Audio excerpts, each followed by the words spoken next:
the dirt. Say it again, man, and that's a reverse. Never rehearse, jumping in first. Call up the nurse, put the beat in the hearse. This is absurd, came to berserk. Don't get on the tracks, man, and they better swerve. Don't got a nerve, man, I never curse. Just casting these spells when I'm spelling these words. That's real, that's too real. I've been Roosevelt, I need a new deal. Trying to figure out what I should do still. I'm really never waiting here too still. I don't even know what I should say at all. Should I jump on in? Should I get involved? Guys around me, they love to talk. I take it all with a grain of salt. It's what that I'm doing, they never see through it. And all of this rap that I see that they ruin. I came in the game and I'm trying to undo it. And still they all say they don't know if to shoot it. I gotta see through it, man, won't be deluded with all these illusions. I know it's disputed, I gotta keep growing. They see what my root is. I tell you I run this, I'm done with excuses. Give me for a minute, trying to get what I've been giving out. Do it for the tickets, I don't listen to the critics. I'ma push them to the limit. And these rappers getting timid. I've been balling like a pivot. I don't step into the scrimmage. I just play 'em when I'm in it, trying to run it till the ribbon. And they know that I've been tripping. When I make them see the vision, man, I put them in the prison with these bars that I've been spitting. And this life that I've been living, I'ma go, I'm on a mission. Take two for the drop, jaw plotting on the bar. See me putting in the work, whole milk, I don't do it soy. Always been about my king, never about the money. Now you know I'm a trap before I stop the grind. I'm a trap before I stop the grind. I'm a trap before I stop the grind. Said I got my eyes on. My eyes on. I just did a 24 song in a bed, in a building, they already know my name. At the show, she gon' want a picture, she get in. Just to tell a friend, oh yeah. I shoot my shot with this gold on my wrist while we throwing the parties, they throwing the fit. Through a finesse, and can spot me a sucker, a lot of you really is holding the lick. All of my homies legit, really is sick. I probably throw on my clip. I sell a boat to a fish. I sell a record, you know it's a hit. They see the effort I put in this music, and I ain't been giving no favors at all. All of this chef and I got in the shop, and I think that I probably could cater them more. I love the way that she answered the phone. I know that she ain't expect me to call. I got my eyes on you, my eyes on you, yeah. Take two for the drop, jaw plotting on the bar. See me putting in the work, whole milk, I don't do it soy. Always been about my king, never about the money. Now you know I'm a trap before I stop the grind. I'm a trap before I stop the grind. I'm a trap before I stop the grind. Said I got my eyes on. My eyes on. Yeah, I think they gon' need a minute. Shot and got them people back up in their feelings. When they told me I was finished, by the mother in it, not the doctor building.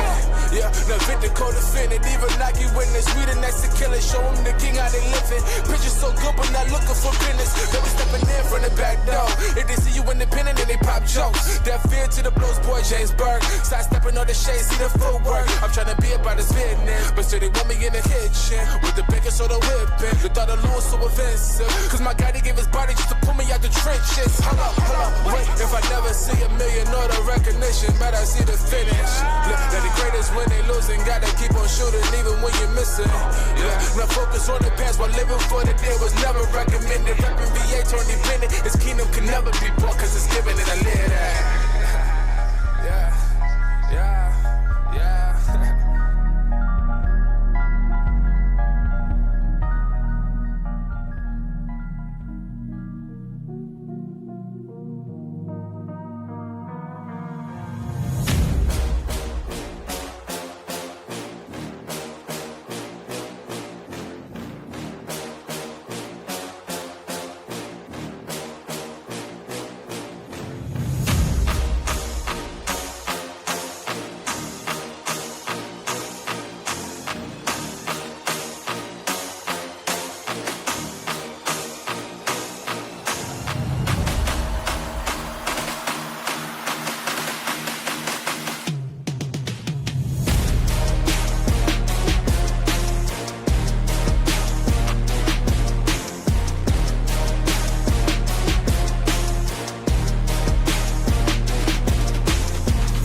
toes, baby. You think a little too small. I got big goals, baby. Hey, where the money at? Look, I just need the info. Pronto, I go and get it and split it with my kinfolk daily. And I'm the type of that might change my number on you. Yeah, that's how you react when people took a slumber on you. Pretty brown skin, baby, I can see the summer on you. You see all the bread, and I know it make you wonder, don't you, don't you, don't you? Ooh, I ain't surprised at all. Seen them rise and fall. Went up the mountain, it wasn't hard to climb at all. At the top, I found some relief. I finally got some peace. Carry on, but please don't mess up the mood.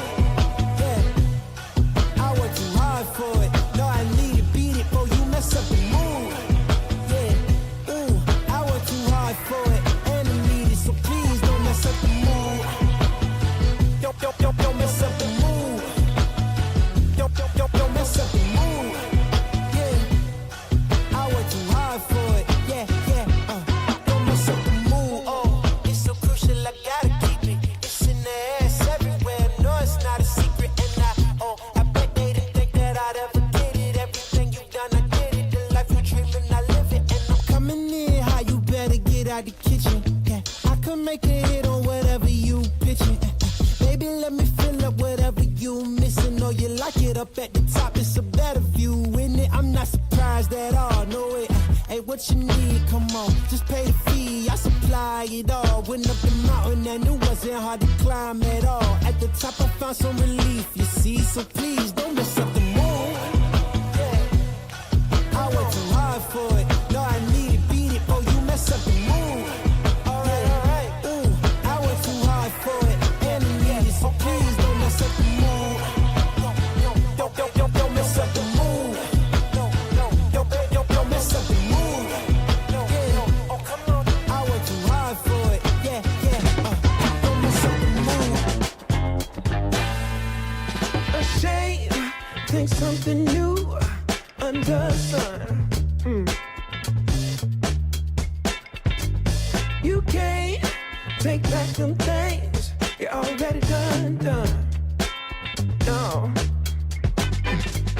You blame things that you do on somebody else. No. But they all see is you need help. Oh, but still you try so hard to cover up your games. You try so hard, hoping that one day something gon' change. You waste all of your time covering up your tracks. Spend all your days running away. You gotta watch your back, and that's the facts. You spend so much of your life scheming and trying to get over. Got you wondering why you come around. All you get is cold shoulder. Yeah, you try so hard to cover up your games. You try so hard, hoping that one day something gon' change. You try so hard. Yeah. You try so hard. You try so hard. Yeah. So hard. Give it. Can't run away from it.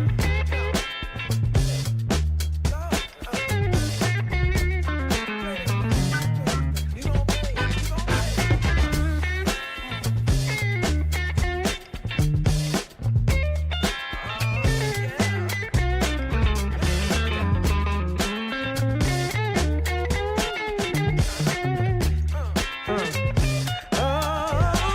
Still you try so hard.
Welcome to our 5th or 6th annual Young Latino Leadership Summit here in Phoenix, Arizona. And for everyone watching online, we are honored that you guys are spending some time with us. We're going to have a lot of fun today, and we are kicking it off today with someone who I think is really a hero for this country. You know, I got to know Senator Ted Cruz a couple years ago through a mutual friend who actually just passed away. He was a great American patriot. And what I always have loved about Senator Cruz is he's willing to fight with courage for our country. You know, I first was made aware when, you guys might not even remember this, when Senator Cruz did a 23 or 26-hour filibuster, he'll tell you all about that, on the Senate floor where he did not sleep for nearly a day to fight against tyranny and government overreach. I believe around Obamacare, if my memory serves me correctly. And so he has been a fighter on every single front, and we are honored to have him here at our Young Latino Leadership Summit. So get up on your feet and make some noise for Senator Ted Cruz. Turn the music up to hear that sound. Let's get loud, let's get loud. Ain't nobody gotta tell you what you gotta do. If you wanna live your life, live it all the way. God bless Turning Point. All right, let me say, I'm impressed that we got some screaming at 9 a.m. on a Sunday. All right, how many folks are hungover and wish the screaming was just a little quieter? All right, I'm going to start. I was told a couple of reporters came in here. So I'm going to start with a trigger warning. If you have ever used the word Latinx,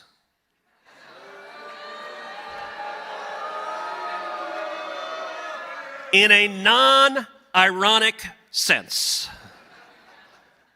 if you believe CNN is anything but political hacks and liars, if you believe Coca-Cola, Delta Airlines, and Major League Baseball are expressing the values of America, then get the hell out.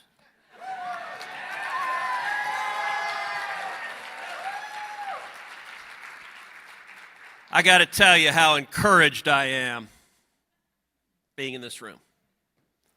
Y'all are not supposed to exist. The men and women in this room, you guys are young. And you know what? I've been told by the media all young people are socialists.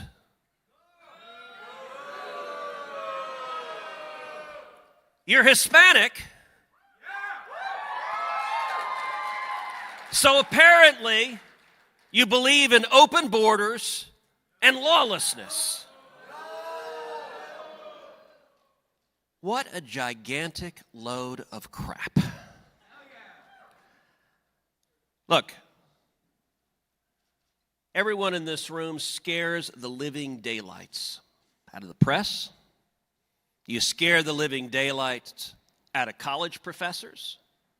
You scare the living daylights out of Democrats, although I repeat myself. And I got to say, listen, Joe Biden and Chuck Schumer and Nancy Pelosi, they are terrible for the country, but they are incredible for awakening a movement of young, freedom-loving conservatives to pull this country back.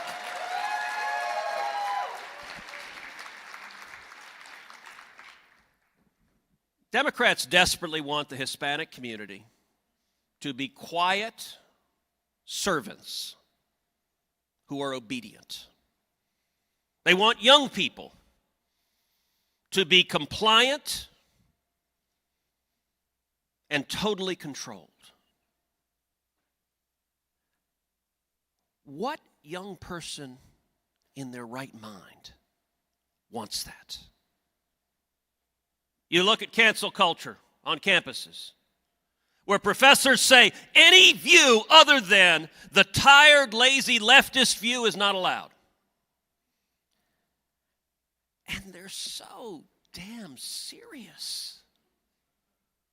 I mean, they're just unhappy. How many leftists does it take to screw in a light bulb? That's not funny! Like, these guys are shrill, angry, prude, nasty nitwits. Now, don't respond in kind. Laugh. Laughter is a very dangerous. You know, someone says Latinx, you just say, poor ignorant pendejo. like, I'm sorry, you've never actually met anyone who's Hispanic, right? Like, what are the values in our community? Think of the Hispanic community. Faith, family, patriotism. You know, the Hispanic community has the #1 rate of military enlistment of any demographic in the country.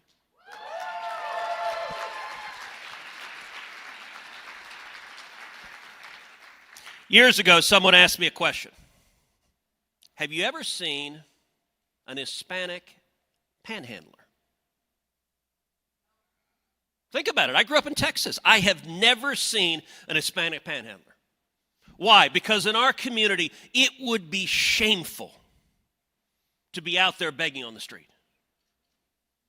Now, if you want someone to do hard work, if you want someone to work their fingers to the bone, providing for their kids, providing for their grandkids, building a future, you'll have Hispanic men and women lining up.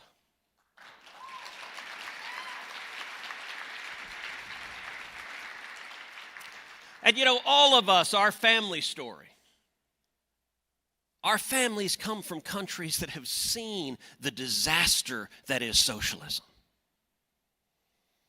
Look, for me, my family story, my dad was 14 in Cuba when he began fighting in the Cuban Revolution. He was a kid. He was fighting with Fidel Castro. He didn't know that Castro was a communist. None of the kids did. As my dad describes it now, he says they were a bunch of 14 and 15-year-old boys who didn't know any better. But Batista was corrupt and oppressive. And my dad fought 4 years in a revolution in Cuba. When he was 17, Batista's police threw him in prison. And they tortured my dad. They beat him nearly to death. They broke his nose. They shattered his teeth. My dad fled Cuba in 1957. And he came to America. He came to Texas. The reason he came to Texas, he had applied to 3 U.S. universities. University of Miami, LSU, and University of Texas. UT's the first one to let him in. That's how I came to be a Texan.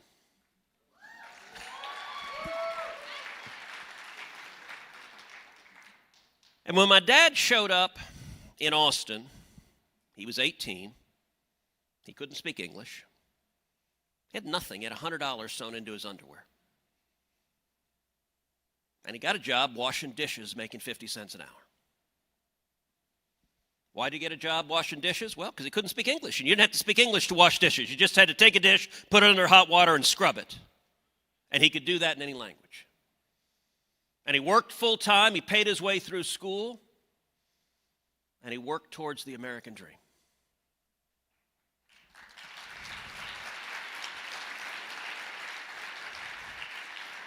Now look, my dad is my hero.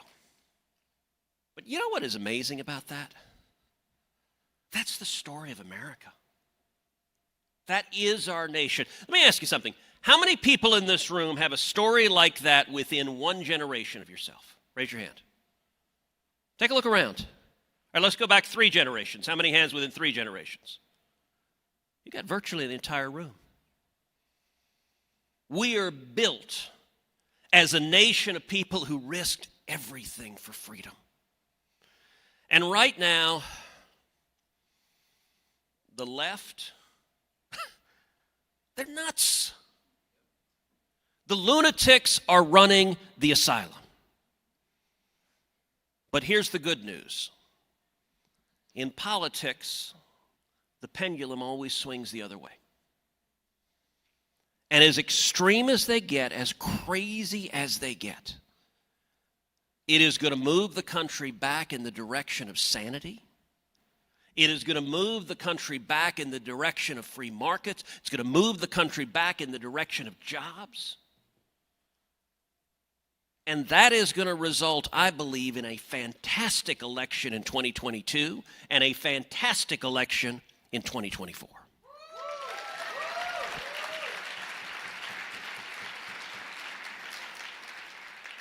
All right, with that, it's early in the morning. It's much more interesting to do questions. So let's open it up to questions. I'm happy to answer or dodge anything you got.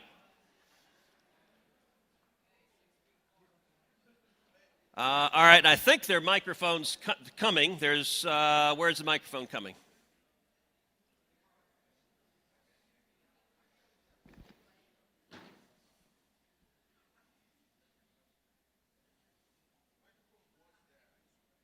All right, well, yell your question. I can hear you. Thank you so much, Senator Ted Cruz, for being an awesome senator for my state. Awesome. I just wanted to ask you, I know that being in Capitol Hill, you must be around some really dull, horrible, lazy people, frankly, who just want the job and need to be there. So I have a couple related questions. Number one, like how do you protect yourself from being part of the swamp and from going down there? And also number two, I know that being just one senator out of 100 is a bit limiting to what you can do. So how can you maximize your influence as one senator? Well, thank you for that question. It's great to see a fellow Texan. Look, politics is messed up, but it's also an incredible privilege to be a part of it. And the beginning of the question, which is before the mic came, so not everyone may not have heard it, was how do you go to Washington and not become part of the swamp? And you got to understand, Washington is seductive. It is easy to be drawn in. You know, most of the people that get elected to Congress, they don't get elected to Congress saying, I'm going to go there and stand for nothing. They usually, when they run, they've got a vision. I'm going to go do something. I'm going to go make a difference. And how many of y'all have seen the Godfather movies? All right, I love the Godfather movies. Some of my favorite movies on earth. All three Godfather movies have the identical story arc. It's the story arc of Michael Corleone, the good son, who is trying to do the right thing. And in every story, he makes a series of very understandable rationalizations. So they're coming to kill his father, he's got to protect his dad, and at the end of every movie, he's a mass murderer and he kills everybody. If you haven't seen the movie, sorry to spoil it. Everyone gets whacked. Congress is a little bit like that, less murder. But what happens in Congress is people make a series of small rationalizations. They get there and they say, you know, I want to do something, but I need seniority. You know, I want to do something, but I need a committee gavel. I need to be a chairman. In a few years, then I can do something. And what happens is year after year after year, they end up giving in to that instinct until a decade or two later, they don't recognize themselves. The simplest answer to how to be in Washington and not become part of it is remember who you work for. And listen to the people back home. You know, there's an old saying that politics is Hollywood for ugly people. There's a ton of truth to that. I mean, you've got people who are short, fat, bald guys. Nancy Pelosi. Got to say, by the way, as a quick aside on Nadler, the first Trump impeachment, the most fantastic moment of the entire impeachment trial is at the closing argument. Adam Schiff gets up ready to make a closing argument, and he's walking to the podium. And Nadler, I've never seen the guy move so fast. Nadler comes right there to the podium, and Schiff is behind his shoulder going, Jerry, Jerry, Jerry! And Nadler just gives his speech, and you couldn't get this on C-SPAN, but the entire Senate is cracking up laughing. It was the funniest part of the trial, watching Schiff virtually strangle Jerry Nadler. But look, you get short, fat, bald guys who in Washington go to a party and every joke they tell is funny. Suddenly they're handsome and witty and wise, and it becomes a narcotic. It becomes something where they're scared. The most important priority is never, ever lose. Because when they wake up in the morning, it becomes their self-identity. They look in the mirror and they say, I am a senator. Hot diggity damn. And as a result, they're terrified of losing that. And so every decision, what happens in Congress is you have risk aversion. People are like, well, if I do the hard thing, I'll get attacked. And if I get attacked, I might lose. And if I lose, who am I? And I got to say, the simple answer to that is remember who you're working for. I still remember when I ran for Senate, I remember a little old lady up in East Texas who grabbed me by the shoulder. She said, Ted, please, don't go to Washington and become one of them. And if you remember who you're working for and you just have fun, by the way, in grade school we all learned the phrase, sticks and stones can break your bones. Nobody in politics understands that. So like someone insults you and people run away, like I don't give a damn what the press says about me.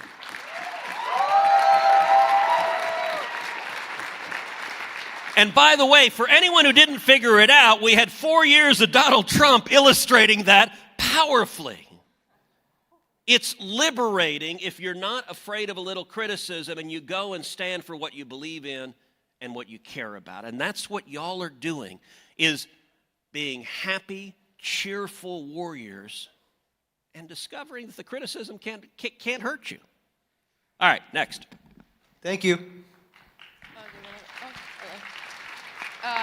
Good morning. My name is Maria Milian. I'm a first-generation Cuban immigrant. Fantastic. Thanks. Therefore, I'm asking a question about Cuba. Senator Cruz, with the rise of protests in Cuba for the first time since Castro, and the cause of freedom being one that is for the first time being fought in the Cuban nation, I was wondering, is there a place for Cuba in the conservative movement? Like, do they have our support? Can we start preaching about what has happened to that country and what's the struggle of the people? I feel like we have a lot to learn from them, and the state of Israel, for instance, has our open support. I was wondering if we could do that for Cuba too. Yeah. So look, it's a great question. You look at the tragedy of what has happened to Cuba since 1959. And, I told the story a minute ago about my dad and fighting in the revolution. He left in 57, he fled Batista. 59, the revolution succeeds. Castro declares himself a communist, begins executing dissidents, begins seizing people's lands. My aunt, my tia Sonia, fought in the counter-revolution against Castro, and she was imprisoned and tortured by Castro's goons. And there are a lot of folks who have a family story like that, where their family's been on both sides of a civil war. Now, you look at Cuba. Cuba under Batista was corrupt. It was in bed with the mob. But it was also the number one producer of sugar in the world. There was prosperity and a growing middle class. You want to see what socialism produces? It's not just bouncy AOC. You have a very real illustration in Cuba, because socialism destroyed Cuba. It produces universal sharing of poverty and misery. You know, the left likes to romanticize Cuba. They say, they've got all these cars from the 1950s. Wonder why? Like, how many young people actually think about why do they still have cars from the 1950s? Because it's the land that time forgot. Because communism sucks. It doesn't work. So yes, we should be telling the story of Cuba. We should be speaking for freedom in Cuba. The people of Cuba want to be free. And let me say right now, we're seeing an illustration of that with Venezuela right now. Do you know in 1950, Venezuela was the fourth wealthiest country on the face of the planet? Per capita GDP, you had the United States, Switzerland, New Zealand, and Venezuela was number 4. Que bueno. Well, then you've seen firsthand what happened. Chavez and Maduro came in with socialism and destroyed that beautiful nation. The poverty, the suffering, people eating out of trash cans and alleyways. And this is what they're trying to sell to America. So yes, we ought to be championing Cuba, and we ought to be telling the story of how powerful freedom is. I'll tell you a way I like to tell it. Something Ronald Reagan used to say all the time. He said, the thing the left never seems to notice is at the Berlin Wall, the machine guns all point in one direction. And the way I like to put it is the thing the left never seems to notice, if you go down to the Florida Keys, the rafts are all going in one direction. Just once, I'd like to see some Hollywood liberal go down to the Florida Keys, get on an inflatable raft, and sail 90 miles to the south to their socialist paradise. It's a disaster. It's a train wreck. It doesn't work. And yes, we should be telling that story and speaking out powerfully for the people of Cuba. Thank you. Hey, Ted. My name's Jackson Boyd. I just want to thank you so much for coming out here today talking to us. Thank you. I have a question about censorship. So even right now, it is... Sorry, you can't ask that question. I can't ask that question. How are we supposed to fight back against censorship? Because growing up with technology all around us, that is something that affects all of us. What can we do to fight back against it? Look, it is a massive problem. It is a massive problem on colleges and universities, and it's a massive problem on social media and big tech. And I got to tell you, big tech is getting worse and worse. The power that is in Silicon Valley is unprecedented. There have always been biased journalists. You know, from the very first journalist who carved some words on a stone tablet, there were biased journalists. What's different about big tech is the ubiquity. It is everywhere, and it's invisible. So when the New York Times writes garbage, which should be any day that ends in a Y, you can tell, you can see it on its face. What big tech does is if they don't like what you're saying, it just disappears. You put out a post, and nobody sees it. And every bit as invidiously, they can quietly collate your feed so you only see what they want you to see. Now, your question is, what can we do about it? That's an enormously difficult question. There are a lot of things government can do about it. That no one wants to see a federal government speech police. That'd be terrible. But I've advocated at least 3 avenues for going after big tech. Number 1, repealing Section 230, the special immunity from liability big tech gets that nobody else does. Number 2, using the antitrust laws to break up big tech. And number 3, using consumer protection laws to stop the deception because big tech is based on a lie to consumers. All of those are avenues. Now, here's the bad news. Joe Biden's not going to do any of that. The Democrats are bought and paid for by big tech. When we have hearings in Congress, and by the way, what's going on with Jack Dorsey's beard? Like, seriously, dude, like you're look like a troll that crawled out from under a bridge. Like, can someone buy him a comb? Sorry, that's neither here nor there. It's just a little scary. Last testimony he gave in Congress, I wasn't sure he was wearing pants. We can highlight it. But when Democrats are talking to big tech, they urge them censor more. What Democrats are telling big tech is how come anyone at Turning Point can speak?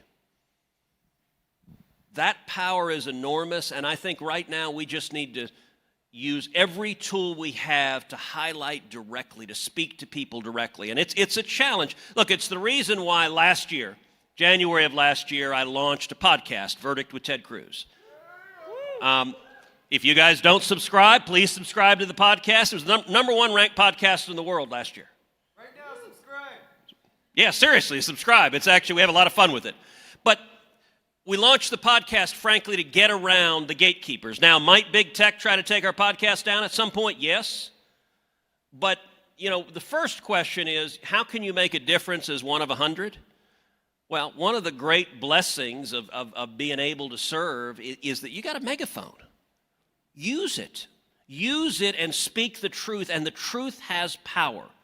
And so highlighting the censorship from big tech is one of the ways that we build the pressure to push back against it. The Biden administration isn't going to do anything about it, but hopefully the next Republican administration that has some backbone will.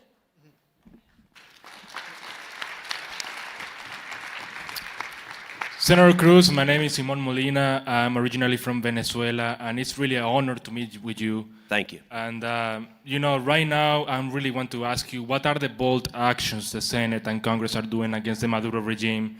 And how can we just pretty much convince the Biden administration to stop ignoring the cause, stop ignoring the crisis that we're having and the threat of terrorism? Yeah, look, it's a great question. And, you know, last year we had a moment where it really looked like it was an opportunity for an incredible victory for liberty. We had Maduro literally on a plane on the tarmac getting ready to take off and leave. And the Russians called and said, stay where you are. We've got your back. And he turned around and got off the plane. In Congress, we have had actually a pretty good bipartisan coalition to stand up to Maduro, to impose sanctions on Venezuela. One of the challenges is the Venezuelan military. You've got about 3,000 generals. It's a top-heavy military. It's got a lot of generals. And what's kept Maduro in power is they've stayed loyal to him. And so what I have been urging, both the prior administration and this administration, is use a combination of carrots and sticks directed at the generals. Make clear if you stay with Maduro, which is illegitimate, which is a dictatorship, which is not democratically elected, that you personally, that your family personally will face crushing sanctions.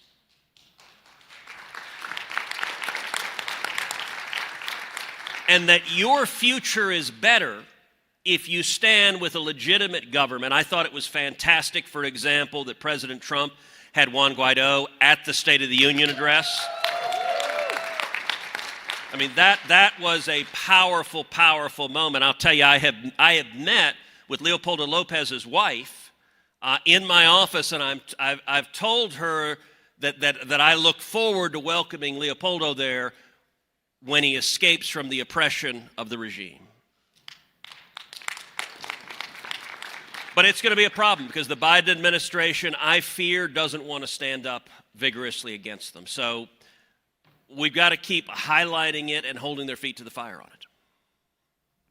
God bless you, Senator.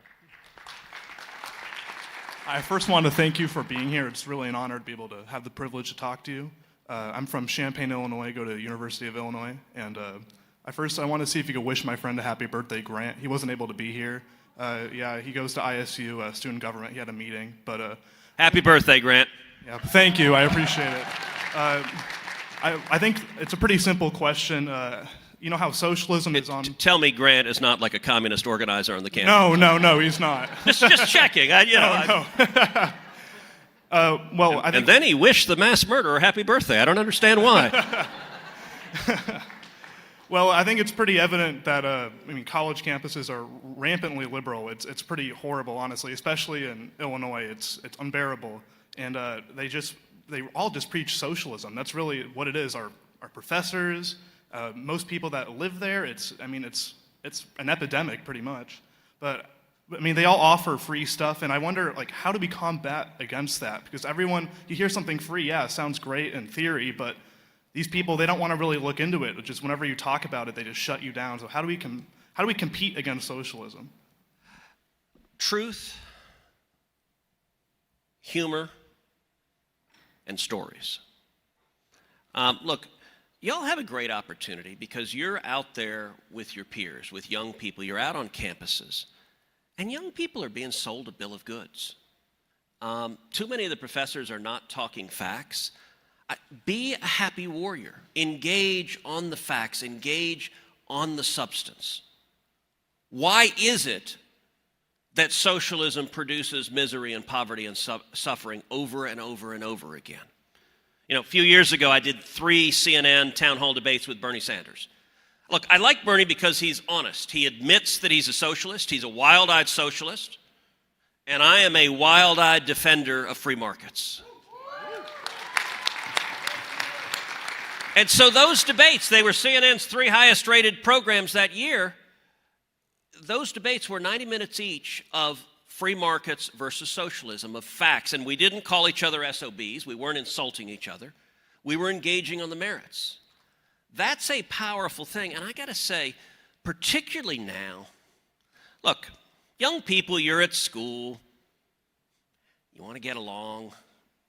You want to be accepted. You're hoping to get lucky. You know, all of those pressures, interpret that any way you like, all of those pressures are real. But what young person wants to be part of what is a cult, part of this command and control structure? How dare you think any differently? I mean, it is really, look, the left has become the Handmaid's Tale. I've actually never watched The Handmaid's Tale, but it's a bunch of weird-looking people in weird outfits. And so use the voice you have. Use humor. Tell stories. Engage. There's a reason why some of the people that are getting the most reach among young people are people like Steven Crowder and Ben Shapiro.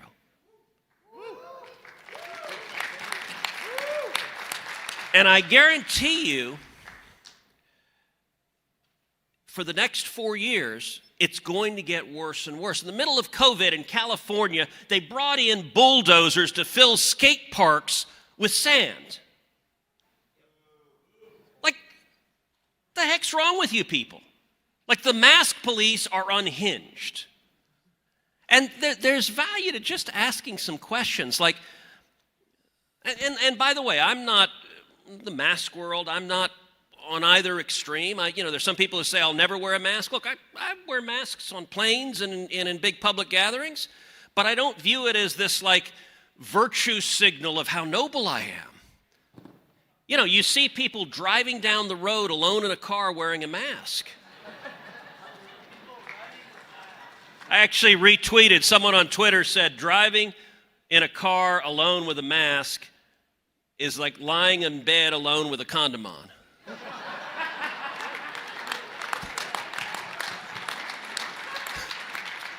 Like, what exactly is the point here? My team was really mad at me for retweeting that. I'm like, okay, that's really funny. I'm sorry. But, you know, that's powerful. You think of the rules. All right, what are the rules, the mask rules? Okay, if you walk into a restaurant, you must wear a mask.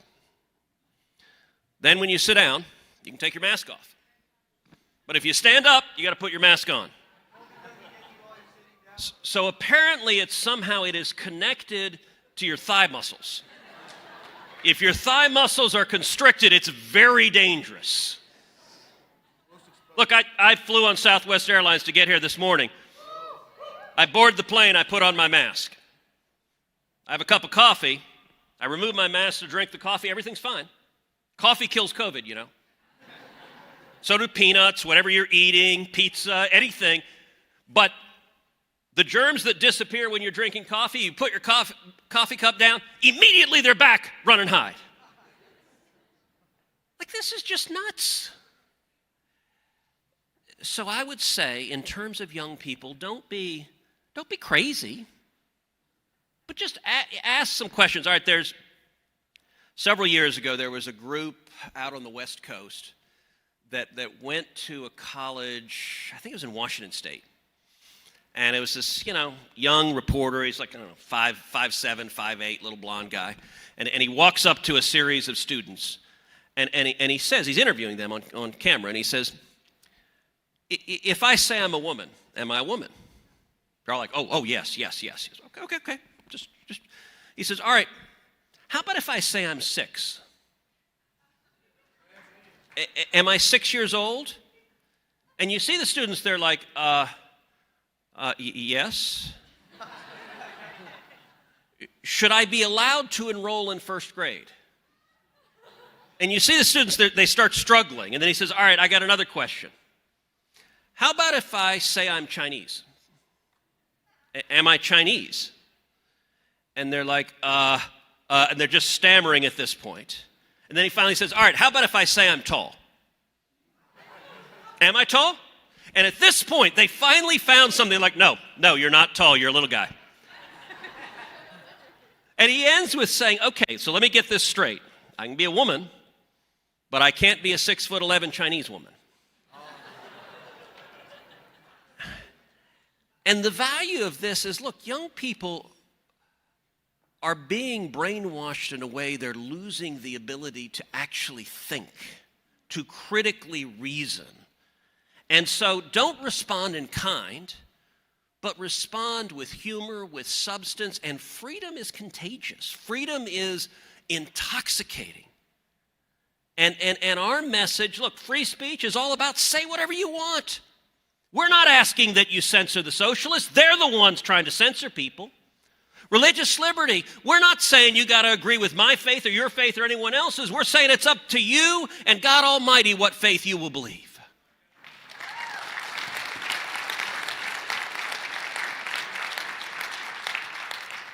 And it is literally one person at a time, and each of you are the most effective ambassadors for liberty. All right, next question. Last question. Hello, Senator Ted Cruz. My name is Marcus Seche. I'm a junior at Loyola Chicago. And I wanted to ask you a question. By the way, I hope you're having a good day because we're doing something you can't do in a socialist country, enjoying electricity and air conditioning. So with that said, my question is... Or in California. So my question is more of strategy. It's not going to be so much about socialism. I'm a refugee socialism. But my question is about strategy. How can we win in 2022? I think we have all the weapons to win in 2022. And by weapons, I don't mean like little weapons, like the resources, just in case the media. I'm a Texan. We mean weapons. So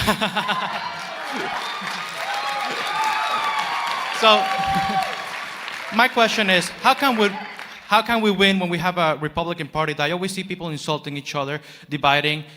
Brian Kemp was the first governor to stand up to the CDC, and they're trying to primary him. For me, that's a mistake because Georgia's a must-win, and that would just give more hunger to Warnock to win re-election and Stacey Abrams to win the governorship. I'm very happy that President Trump is endorsing Senator Rubio in my home state of Florida. But how can we win when we have a very divided party? And, I think we can win New Hampshire. We can hold North Carolina, Wisconsin, but how can we win with such a divided and negative environment that I don't see on the Democrat side? Yeah, look, that is a very good question. It's an insightful question, and there's not an easy answer to it. If you look at where we are politically, I think the overall atmosphere is very good. I think the left is overshooting, and that puts us in a position to have very good victories in 2022. The biggest risk to that is a Republican civil war. The biggest risk to that is Republicans going to war with each other. And I hope and pray we don't. The media is rooting for that to happen. They desperately, so anything that even resembles that, they want to throw gasoline on that fire because they understand that's how they keep the Democrats in power, is dividing us. Listen, Georgia, I went 3 times during the Georgia runoff to campaign on the ground in Georgia to do rallies. I got to tell you, you could tell people were demoralized. We were beating the crap out of each other, and you could see the energy, the enthusiasm, the excitement was on the other side, and our folks were beaten down, and that's a recipe for losing. A recipe for winning is energizing people to turn out and come together. So there are different voices in our party. There's some people who are trying to cast Trump supporters out of the party. There's some people who are trying to cast people who are critical of Trump out of the party. I'm interested in winning, so I'm not interested in throwing anybody out of the party. I'm interested in growing the party.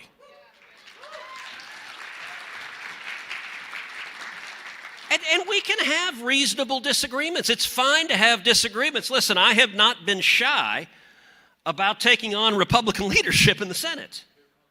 I mean, we need to stand for something, but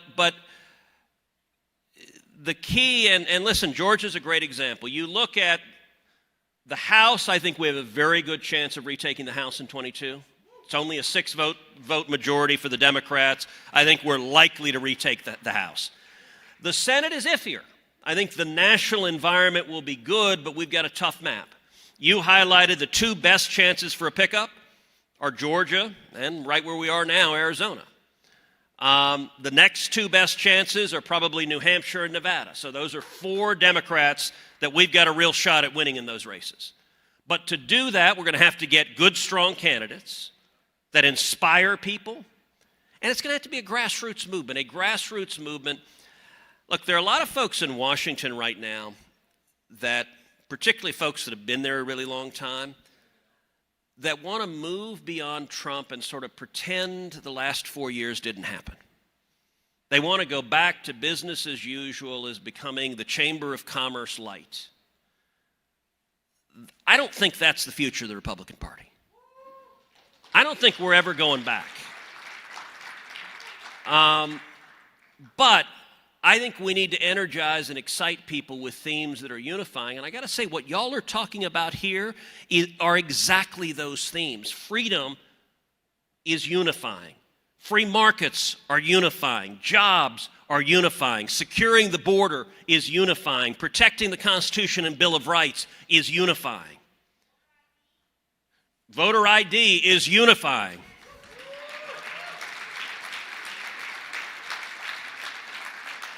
By the way, Major League Baseball, if you go to a game and pick up your tickets at will call, what are they going to ask you for? They're going to ask you for a hot dog. It's a strange stadium. But they're going to ask you for your damn ID. And you need to say, I'm sorry, are you a bigoted racist? Where's your Klan outfit? Like, this is asinine. When I got on an airplane today, they asked me for my ID. I should look at the airlines and say, I'm sorry, you can't ask me for my ID. You know, Hispanics, we're too dumb to have driver's licenses. Like, this is idiotic. And we ought to be willing to make those points, not angrily, but in a way that inspires people to action. And so, frankly, on the question of unifying, look, if we look to Washington and politicians that have been there forever, that ain't going to happen. The unity's got to come from y'all. The unity's got to come from the ground, a grassroots movement. And here's just a final point to wrap up on. It's easy to watch all the stupid stuff happening and get discouraged. It's easy to watch just how extreme Biden and Schumer and Pelosi are going and get discouraged. But I want to encourage you to actually, every time you see them do something idiotic, realize they're increasing the chances that we come back towards sanity. I was born in 1970. As a kid, I saw the Jimmy Carter presidency. Jimmy Carter presidency was an absolute disaster. By the way, today I'm certain Jimmy Carter is in Georgia going, yes, not worst president ever.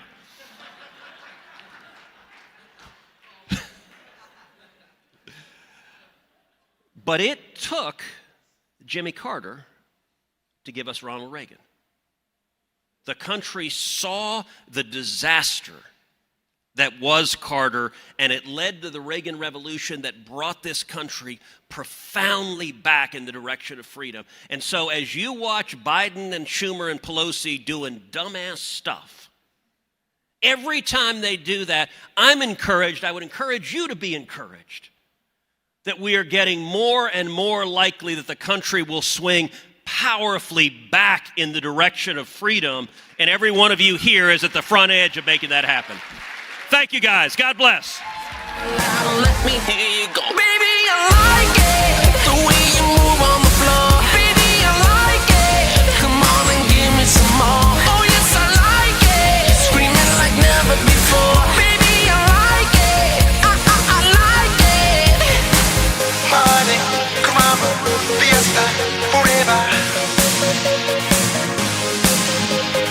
Girl, please excuse me if I'm misbehaving. Oh, I'm trying to keep my hands off, but you're begging me for more. Round, round, round, baby, low, low, low. the time pass, 'cause we're never getting old. No one can do it better. Turn around, I'll give you no.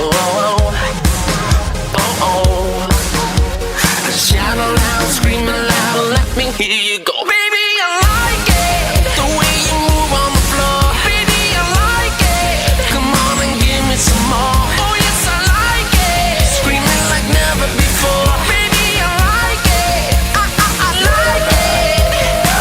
Go DJ, that's my DJ. I'm a Miami boy, you know how we play. I ain't playing with you, but I wanna play with you. Get me, got me good. Now watch me. It's a different species. Meet me in DC, let's party on the White House lawn. Tiger Woods times Jesse James equals Pitbull all night long. Wake up Barack and Michelle, let them know that it's on. Pa' afuera, pa' la calle. Dale mamita, tírame ese baile. Dale mamita, tírame ese baile. I see you watching me, you see me watching you. I love the way you move. I like them things you do like. Don't stop, baby, don't stop, baby. Just keep on shaking your love. I won't stop, baby, won't stop, baby, until you get enough. Party, caramba, fiesta, forever. Baby, I like it, the way you move on the floor. Baby, I like it, come on and give me some more. Oh yes, I like it, screaming like never before. Baby, I like it, I like it. Baby, I like it, the way you move on the floor. Baby, I like it, come on and give me some more. Oh yes, I like it, screaming like never before. Baby, I like it, I like it. Oh yes, I like it, yes, forever. Oh yes, I like it, party, caramba. Oh yes, I like it.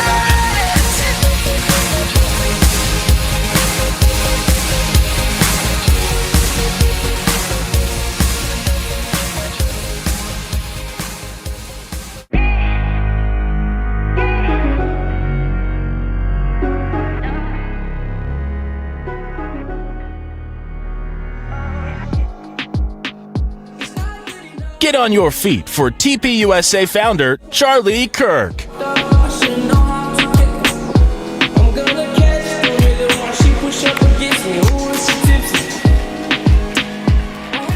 Good morning, everybody. How we doing? Let's give it up again for Senator Ted Cruz. He flew in just for this. It was terrific. It was great. It was really, really good. So I felt bad yesterday because there were so many people in line that wanted to ask questions.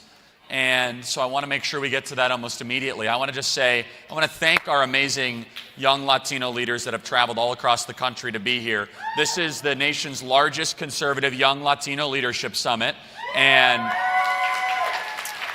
we're very, very thankful for the amazing work that you are doing. So I want to get right into questions because yesterday we didn't have enough time for that. So I just want to get straight into it and we can go from there. Our staff can handle the microphones. Make sure I want to get to as many questions as possible. And I just want to say, you guys have been amazing this last weekend. And I'll loop in some of my thoughts that I already have into it. But some of you heard what I had to say yesterday, and as well, I know we have a lot of new attendees, but let's just get straight to questions. Thank you. We have your back. We love you guys too. Thank you. Hey, Charlie, how's it going, man? Nice boots. Thank you, man. I like Clearly, Biden's not as tough on China as he should be. Clearly, Trump was more tough on China. What to you do you think is the best route that we should be taking, or what does the toughness on China look like that you or we should all want? Because clearly we don't want war. I don't want a proxy war and economic sanctions. Like, there's a lot of economic incentive, especially with American businesses that rely on manufacturing and everything with them. And we shouldn't. That's unfortunate as well. But what to you looks like ideal toughness on China right now? It's a thoughtful question. Where are you from? Chicago, actually. I live not too far from Naperville, but I live in Vegas now. Oh, wow. Do you go to Naperville North? Yeah, no. Okay. You grew up there? Yeah, a little bit south of there. 20 minutes south. Okay. What high school did you go to? Providence Catholic, if you know. Oh, I know Providence. Yeah, of course. Yeah, it's right near Palos Heights. Yeah. Yeah, I grew up right near there. Okay, so what should we do with China? China's our greatest enemy. They're not a rival. They're not a competitor. They are an enemy of the United States. They want our way of life eliminated. They want to take over the world through their Belt and Road Initiative. They are a godless society, that is focused on the complete destruction of the American nation and of Western civilization. And so I believe it's time to have a goal that we should decouple from China altogether. And I think that we should have a goal of self-sufficiency where, first of all, let's just make a stated goal that vitamin C and essential materials for medicine should no longer be made in China immediately. That never again should we have to count on personal protection equipment to be flown in on planes from China to try and help us with the virus that they unleashed on us. And let me be very clear, there's been a couple tragedies in the last year. It's not just the virus, it was our reaction to the virus. The lockdowns itself will go down as the worst mistake in American history, and we'll explore that together. So what we should do with China, I don't want a war either. It seems like China is getting us closer and closer to that. The drums of war are beating. They're building islands in the South China Sea. They're dumping steel. They're dumping solar panels. They're intentionally deindustrializing our economy. And for those of us that grew up in the conservative movement 10 years ago, we were told the best thing is unlimited, unrestricted trade with China. Now, there's a place for global trade. Of course there is. We want to sell our products. And if another country does something really well, then we want to be able to buy their products as well. But here's the problem. I think we conflated good products with cheap products. Think about that for a second. I think we conflated good products with cheap products. What do I mean by that? How many of you have t-shirts that you've only worn once and you just give it away and you have no connection to that material thing that you bought at Walmart? And it falls apart after like the 6th time that you've worn it. It's not very well made, but it's cheap, right? Yeah. And yet, yes, thank you. The number one fastest growing real estate endeavor in America is not hotels. It's not even single family homes. It's self-storage. We have so much worthless garbage from China that we have to go rent additional self-storage space to go try to have places for the garbage we don't even want in our own homes. How many of you have stuff that if half of it went away, you would never miss it? You have garage sales to say, please come take the stuff away from me. We have dollar stores to go buy more stuff. Now, I'm not discounting that at some point it's helped working class people be able to have access to lower cost goods, but there's a cost to everything. And we made a deal with the Chinese Communist Party 30 years ago that we never should have made, which was we decided to make an idol out of piles of plastic and meaningless piles of stuff that quite honestly came at a cost, and that cost was this. We're no longer going to make material things in our country. And we were told by our leaders, and we were told by the ruling class, that's a good thing. It's a good thing that people in Ohio and Pennsylvania and West Virginia and Kentucky and Tennessee in particular, and even this state, it's a good thing that you don't have to go actually work with your hands. We're going to become a technology economy. You guys have heard this before, right? An information economy. Now, what's the problem with that? Well, first of all, highly specialized. So only a small group of people actually get to participate in it. It's very speculative, and you can't touch it. A country needs a strong base in the development of hardware, cars, steel, homes, lumber, things that actually have a utility, and there's only a finite amount of it. So we decided 30 years ago, we're just going to allow China to do all of it. We lost 15 million manufacturing jobs. Now, the pure libertarians will tell you all jobs are created equal. So if we have 15 million manufacturing jobs that are, we lose, then it's okay because we'll just retrain them and they all can go work for some Fortune 100 company. I don't believe that. I think a country cannot survive if you do not make your own essential material. I do not believe a country can survive if you have to rely on China to go get material, to go build your aircraft carriers.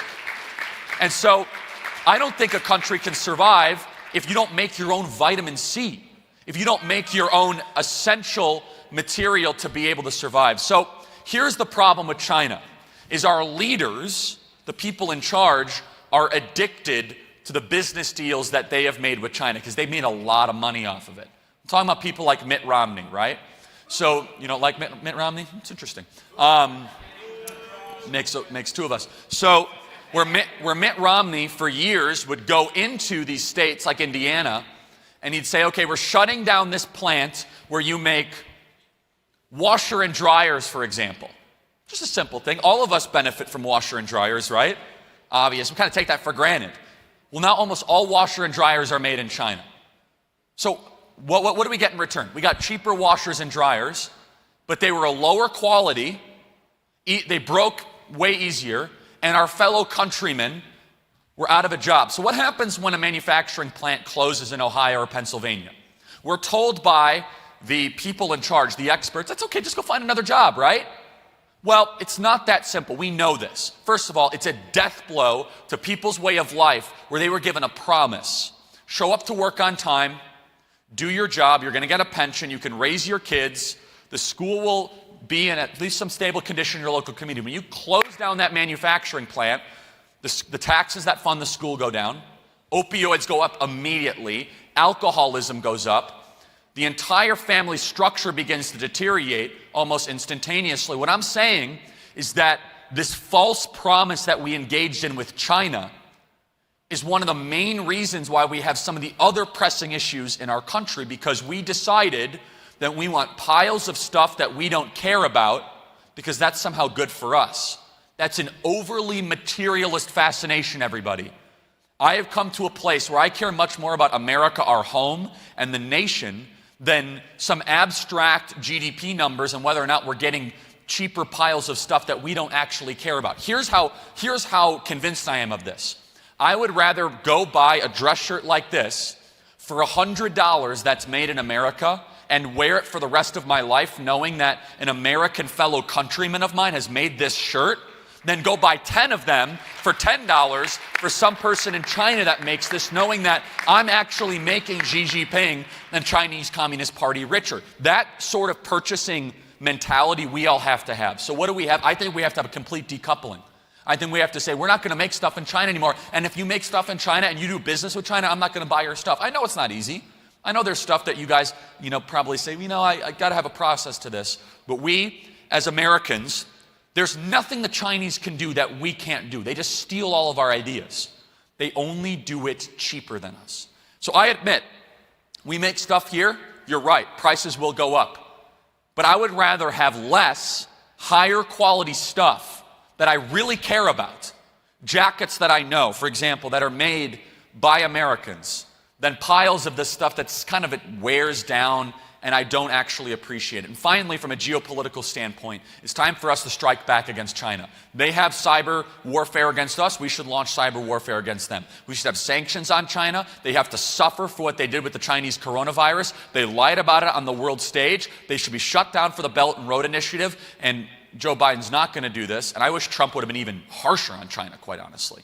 Is that every single ally from Japan to South Korea to everyone in Asia, there should be an alliance, a worldwide alliance against the evil, that's right, Chinese Communist Party that has 1 million Muslims in concentration camps to choke them out the way we did to the Soviet Union. China's on pace to be the global superpower. We are all that stands in their way. But our ruling class is purchased by China because they put a love of money above a loyalty to our country. We're going to change that. That should be our stance to China. Thank you. Hey, Reagan. Next question. Okay. So the Republican Party is very divided right now, and like the senator said, the youth is kind of the grassroots to help unite it. But what do you think our chances are of getting the House in 2022? And me and my boy Nathan, we're from Bakersfield, and to have a House Speaker from Bakersfield would be pretty cool. But obviously we're very divided, and what can we do to unite the GOP? First of all, thank you for being here. It's awesome. So I'm going to talk politically here independently of Turning Point because we're a nonprofit and we're focused on education. So let me just talk Charlie Kirk's opinion on this. We got to take back the House in 2022. We have to.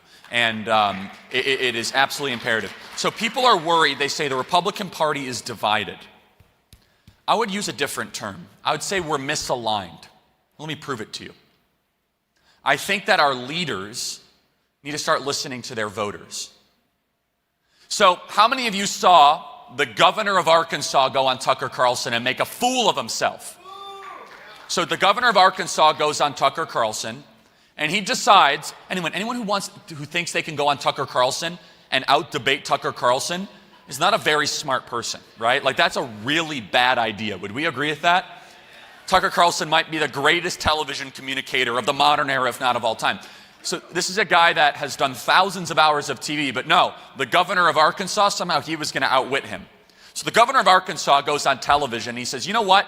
I'm going to go make an argument that I think that children should be able to chemically castrate themselves. Because allegedly that's a conservative position, right? And so he did that because the corporations told him to do that, obviously. And so he goes on Tucker Carlson, and he's stunned that the moment that he just mentions the words Bill Buckley and Ronald Reagan, that Tucker Carlson doesn't all of a sudden take it easy on him. And I think we would all agree that if government's good for anything, it's good to make sure that children are not chemically castrating themselves at the age of 8 or 9. And so he was shocked because he hasn't been listening to his voters. He hasn't been listening to the people he represents. So how do we unite the party? I'm less worried about that. I think, how do we lead the party? Because once there's leaders, people will follow.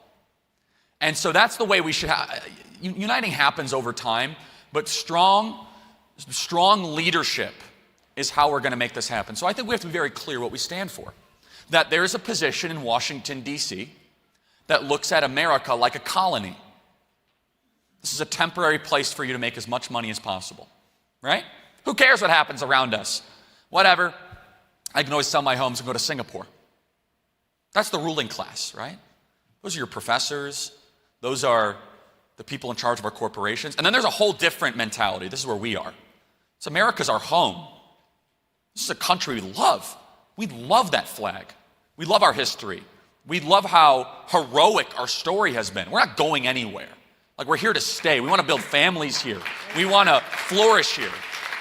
And so this kind of difference here is like, if you just look at America as this temporary kind of colonialist thing, which is hilarious because they hate colonialism, allegedly, then of course it makes sense to make all these decisions. The Republican Party, just talking politically, will be successful the moment they all of a sudden wake up and realize that 80% of the country is actually in agreement with this new multiracial working class focus. I'm so excited with the Young Latino Leadership Summit because finally we're realizing that you can win Latino and Hispanic voters over, not by talking about corporate tax cuts. No, talking about values, talking about strong and flourishing and tight-knit families, talking about protecting the church, small business ownership, talking about ending the horror of abortion in our country, talking about protecting women's sports. These things actually, and so we were told by the leaders, right? The Republican leaders, you're going to win Latinos and Hispanics by never talking about social issues and only talking about amnesty. Just talk about amnesty and corporate tax cuts. What Donald Trump taught us is no, there is a multiracial working class, the muscular class in our country, that needs representation. So that's how we're going to do it. We're going to do it through giving a voice to the 110 million people in our country that work with their hands. How many people are either in the muscular class or have parents or loved ones that work with their hands every single day? Raise your hands. It's a lot. The political class has betrayed the muscular class for years. We have the Zoom and Skype class, and then we have the muscular class. There's nothing wrong with people in the Zoom and Skype class where they just open up their laptop every single day. But why is it that every time you guys went to a grocery store, all the food was there waiting for you? It's because there were truck drivers that drove through the night to make sure that you guys could get your vegan smoothie when you guys went to your grocery store. Not you, but all the people at home. I mean, you just like press all your buttons to like, oh yeah, bring me an Amazon Prime box.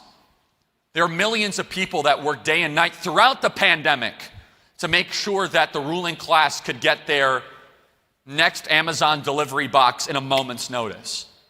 The people who actually keep this economy going, they're looking for a political party. They are. There are people that care much more about their family than some ridiculous, like, weird corporate tax rate number or estate tax. That's where the Republican Party should be going. Should be tripling down on this ethos of America, our home. We are not a colony. Jeff Bezos, screw you. The tech companies are not going to kick us off these social media websites. That we're going to argue for flourishing churches. That our history is one that we are going to protect and preserve. That's where the Republican Party should go. I'm afraid they're not. Instead, you know what the Republicans were doing? Is the Senate Republicans, you know what their big idea was the last couple months? And Senator Cruz spoke out against this. He's terrific. But the leadership of the Republican Party, they come out, they're like, our big idea is that we're going to go cut estate taxes. You guys know what the estate tax is? The estate tax is an inheritance tax. Okay, I guess I support that. I think it's too high. But if your big and bold idea for America to win over you and the multiracial working class is, you know what? We're going to go cut Jeff Bezos' tax so Jeff Bezos' kids can have more of his empire. That was Republicans' big idea. That's it. When in reality, we say, you know what? Here's our big idea. We're going to make it easier, not harder, to have children in our country. We're facing a population collapse, and we have to have more native-born Americans of our own citizens having children. We're going to put college graduates above foreign-born workers.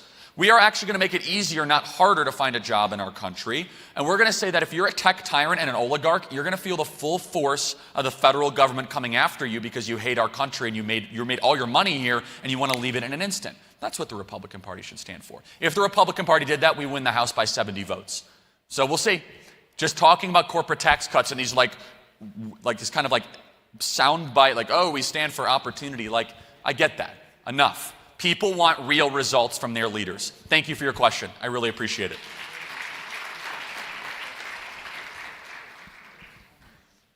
Hey, Kirk. I'm here with the College Republicans Federation of Puerto Rico. Awesome. Wow, terrific. From Puerto Rico. Yeah. Great. Very excited to be here. We gotta acknowledge the fact that most Latinos are socially conservative. Yes. If you see all the movements throughout Latin America, the right is winning everywhere. You see how the left is destroying all of Latin America. Like you see Argentina. Argentina has like tons of inflation, and yes. And people are outraged. So now we have all right-leaning candidates coming up, and people are supporting them, and they're gonna win. You see Brazil. Brazil is is now right-leaning, and we gotta acknowledge the fact that Latinos, us, we believe in the values of family, life, and my question is, how even though social media wants to like present us as Latinos as left-leaning, abortion supporters, and all of that nonsense, how do we bring those Latinos and support them to come out and like support us? And you can see even in places like, I'm gonna take I really like the case out of Argentina.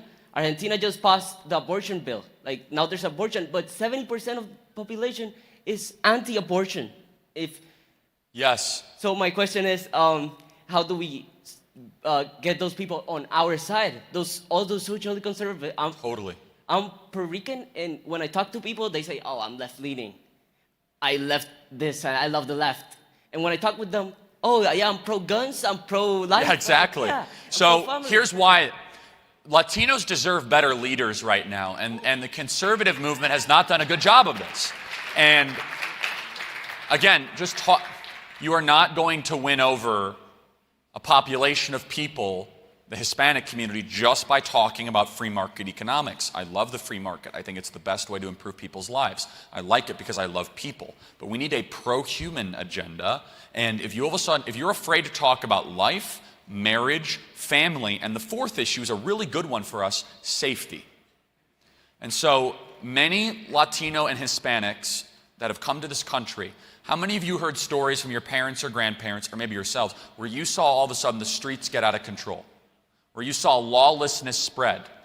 That's a big, big deal in a lot of Central American and South American countries. So this whole war on police, which by the way, a lot of police departments across the country have a massive Hispanic population as their police officers. And I believe, here's how I'm going to try to communicate to the Hispanic population, Latino population. You guys can tell me if this is right or wrong, but here's how it is that I'm not going to try to change the values of the Hispanic community. You know why? I share your values. I believe in God. I love my God. Church is essential. The family is critical. Abortion has got to end in our country. And the government should serve the people. So I don't have to pander to anyone. I'm just going to say what I believe. And it's about time that our leaders start to recognize this. And finally, on the safety and crime issue, I think that we can win 70 to 80% of Hispanic and Latino voters because of this ridiculous identity politics stuff. I think the identity politics thing, which is driven by white liberals, not even black people, but white liberals that are filled with guilt because they don't know their place in the world, and I can get into that deeper. They're lacking purpose, they're lacking direction. So the way they find purpose is to try to convince themselves that everything is racist in the world all the time, always. I believe the Hispanic community is the least likely to go along with this garbage. In fact, I haven't seen almost any of it. I have seen Hispanics, in fact, go in Trump and Republicans' direction the more BLM Incorporated is given a platform. I believe that Hispanic Americans say, wait a second, America is not a racist country at all. America has given opportunity. It has given so much blessing to so many different people. And you start to see the riots and the lawlessness in the streets, and then all of a sudden you see the criminalization of police. I think you see a massive opportunity there. But look, I think that what we're doing here is the Young Latino Leadership Summit's important. But you should ask yourself the question, why is Turning Point the only one that's doing this, right? There should be tons of organizations that are doing Hispanic and Latino events, and there's some good ones that are, but we need to do more of it. And I think there is in the back of the head, I'm just going to be honest, for conservatives that look like me, that are white Anglo-Saxon Protestant, this doesn't bother me because I'll tell you one. It's like they're afraid to go speak to Hispanics and blacks because they think they're going to be called racist. And this is a problem for white Anglo-Saxon Protestant conservatives. Like, get over yourself. You're not going to be called a racist. In fact, Hispanics and blacks want to hear from you of why you believe what you believe, and just ask for their vote. It's that simple. That's why Trump did so well. He just went to the Hispanic community and said, vote for me. It's not that, like, here's why. They're out of control. I'm going to bring stability. And so conservatives have got to get over that whole thing. So I'll tell you a little bit of why actually I'm so passionate about this project and why we've done this event for 6 years. I went to Wheeling High School, and at Wheeling High School, it's 53% English as a second language. So as a white, young male, I was a minority in my own high school. And I realized that when I started talking politics with my Hispanic friends, they all immediately thought they were Democrats. Now, I learned they thought they were Democrats because they thought Democrats stood for democracy. Anyone have this phenomenon in the Hispanic community? It's actually a very real thing. Very real. Do you guys agree? So the media's, thank you. Okay, the media's going to be like, oh, he's making, no, it's a very real thing. And they think the Republicans hate them. But when I sat down with them, I said, what do you believe? Like, oh, man, I love guns. Family's the most important thing. Do not touch my family or else you're going to disappear.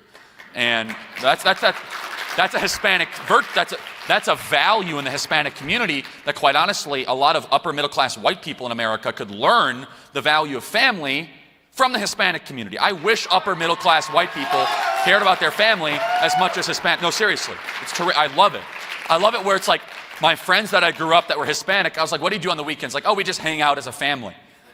Like, what do you mean? Like, oh, we just have everyone over and we just kind of hang out. I'm like, what are you talking about? Like, you know, in like we're always doing things like we're going for a hike or we're going in a boat or we're like going to a concert. It's like, no, in the Hispanic community, it's like you download and you just talk, you maybe argue a little bit, but you enjoy each other because the family is the center.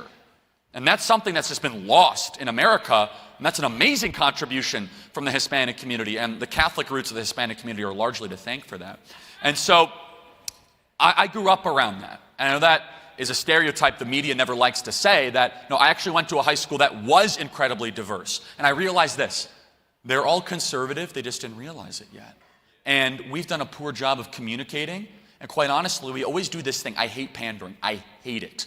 And I think that Hispanics are less likely to be conservatives because of the pandering. And so we should just say very clearly what we believe and why we believe it, and we'll realize that we're in complete alignment. And I think that's Trump refused to pander. He was the anti-pandering candidate. And that's why he did so much better than the amnesty Romney, where he's like, I'm going to have this speech, and it's like, no. Yeah, it's not actually how, no despacito, right? Exactly. And so, to close it all together, how do we do it? We need more events like this, and this is where you guys have to make a big difference. When you guys have those family gatherings of like 600 people, right? You know what I'm talking about. You guys have to be like, no, we are conservative. You don't understand. This is why we believe what we believe. The left is trying to destroy the family. The left does not think man and woman exists. The man wants to keep us unmarried and unhappy. They want to destroy the roots of the Hispanic community. You guys got to go back and spread that message to your family and your friends. And, it's going to get heated, right? And they're going to, but those are the conversations you guys have to have, right? And that's where real change is going to start to happen. And so I want to commend you and encourage you because, look, I am against Puerto Rican statehood. I'm very honest. I don't know how you stand on it, only because I think that it's only being pushed for a very Machiavellian purpose to try to give the Democrats more power. Okay, that's my main reason. But if Puerto Rico ever becomes a state, I actually think it's more competitive than people would realize. You've elected Republicans as governors of Puerto Rico, if I'm not mistaken, or at least mayors of certain cities. And so I do oppose Puerto Rican statehood, but if it ever happens, I don't think it's a slam dunk to left. You want to comment on that? Yeah. Yeah, I really wanted to talk about this because I'm a Puerto Rican. I live in Puerto Rico, and I know Puerto Rican people. And Puerto Rican people love their values. They're Christian, Catholics, or Protestant values. And statehood, I advocate for statehood because I want to be closer to the U.S.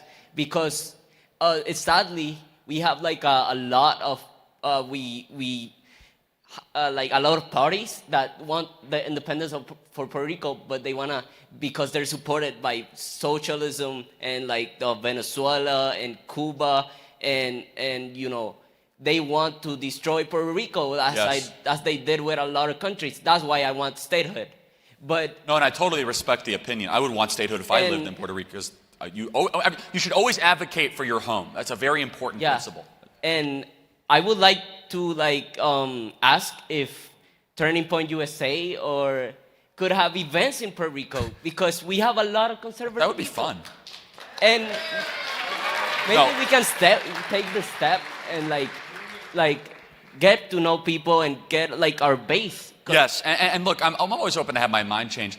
And the reason I believe this, and I will double down why I'm against statehood, is that the reason it's being pushed is they think they can get a power grab for it to change the country, to actually make Puerto Rico and our country less free. Let me be very clear as to why I'm saying that. It's not against you or the community you come from. But I'm also, and I said this, I actually think it's more competitive than they realize. And I think that it could actually go a direction they don't actually anticipate. I want to get to some other questions, but let me just say, we want to do an event in Puerto Rico, and we're so glad that you're here. God bless you. Thank you. I have like a small comment. Okay. I forgot. I'm sorry. Okay, sorry. Thank you. Is this the Puerto Rico crew? We're so glad you're here, by the way. It's awesome. Huh? Good. Okay, good. Next question. Hey, guys, Charlie. My name is Marcos. I'm an Army veteran, and I was a Thank you for your service. In the Army. Thank you. Appreciate it. So, as a former military police officer, my two biggest concerns with Turning Point being in the field program is the safety of our young activists. You have these strong, powerful, conservative women who are leaders and activists. However, they're being bullied by these, cracked out lefties who are just going crazy. I mean, they're cowards. They pick on the small. So my thing is, what can we do to empower our younger or our female conservatives and also come after them as hard as they come after us with fake wokeness and come after the real racists, which is usually the white liberal?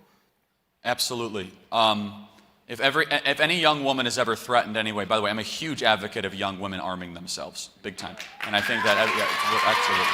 And so it's the fastest growing, and again, the media is going to say like, oh, Charlie wants people to use guns. Of course I don't. Arm yourselves and always use it in a defensive manner, obviously. But this is what I can't understand, is that just a complete tangent, is that the media says, oh, college campuses are like more dangerous for young women than the Congo, right? And yet I say, okay, first of all, that's not true. Because who would then send their daughter to college if it was really that dangerous? If you believed it, they don't even believe it. But then if that was true, or if you believed it was dangerous, wouldn't you want more young women to own firearms so they could protect themselves? So you think it's super dangerous, and you still send young women there, yet you don't want young women to be able to arm themselves. So your question is, what can we do to protect ourselves against it? Here's what I'm going to tell you. These people are all cowards, and they're bullies.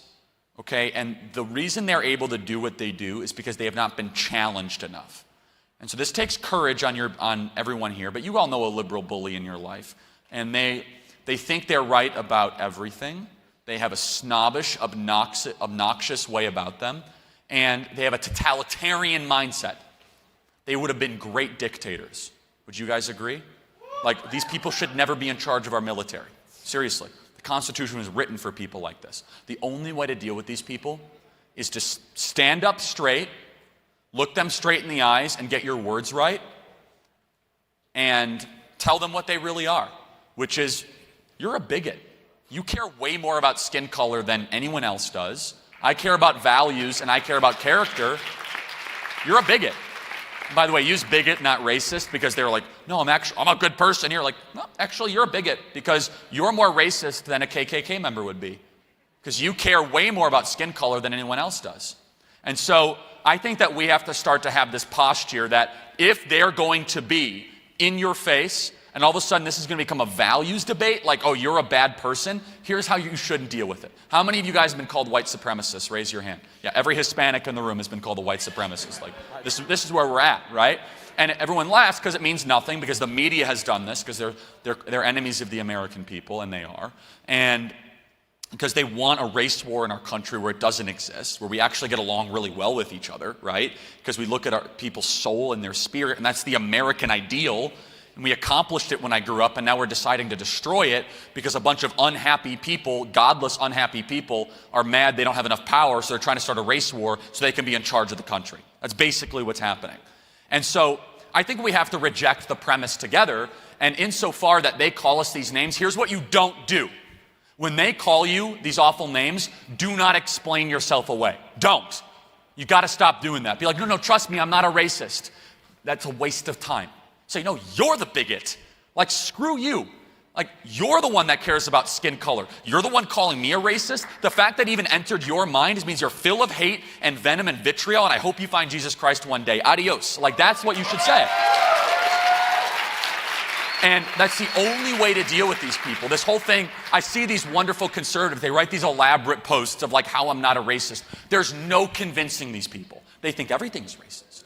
So the only way to do it is all of a sudden say, okay, you're going to come after my home, my family, my way of life, my values, my morals, my customs, my culture. Like, you know what?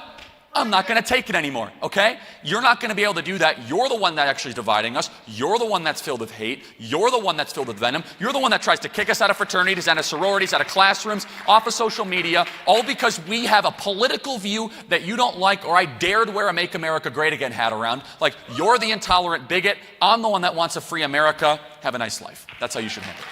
Thank you.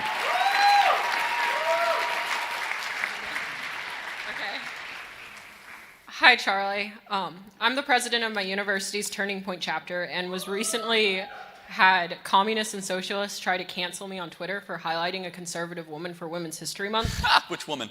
Morgan Zeggers. Oh, no way. Yes. And since then, we have been struggling to recruit for our Turning Point chapter because so many conservative students have seen what happened to me and are scared of what could happen to them for speaking their opinion.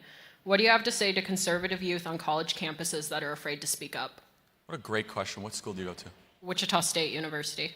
Yeah, okay, that's really, I know where Wichita is. Thank you. That's okay though. No, I said that's interesting because, I have a question. So there's been a big controversy on campus, Yes. The whole thing. Have any adults stood up for you?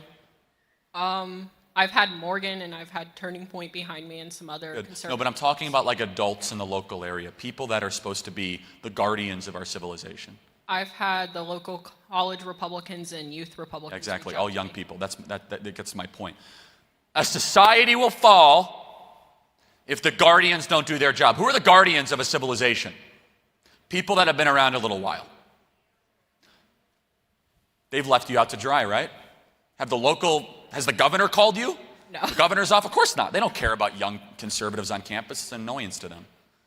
And they'll do something after this because this video will get spread to them and you'll get a call and it'll all be made right. The point is this, is that, and we just dealt with this in Minnesota, and I'm going to tie together and answer your question. There's this unbelievable young lady, her name's Avery, in Minnesota. She wanted to start a Turning Point USA chapter at her high school.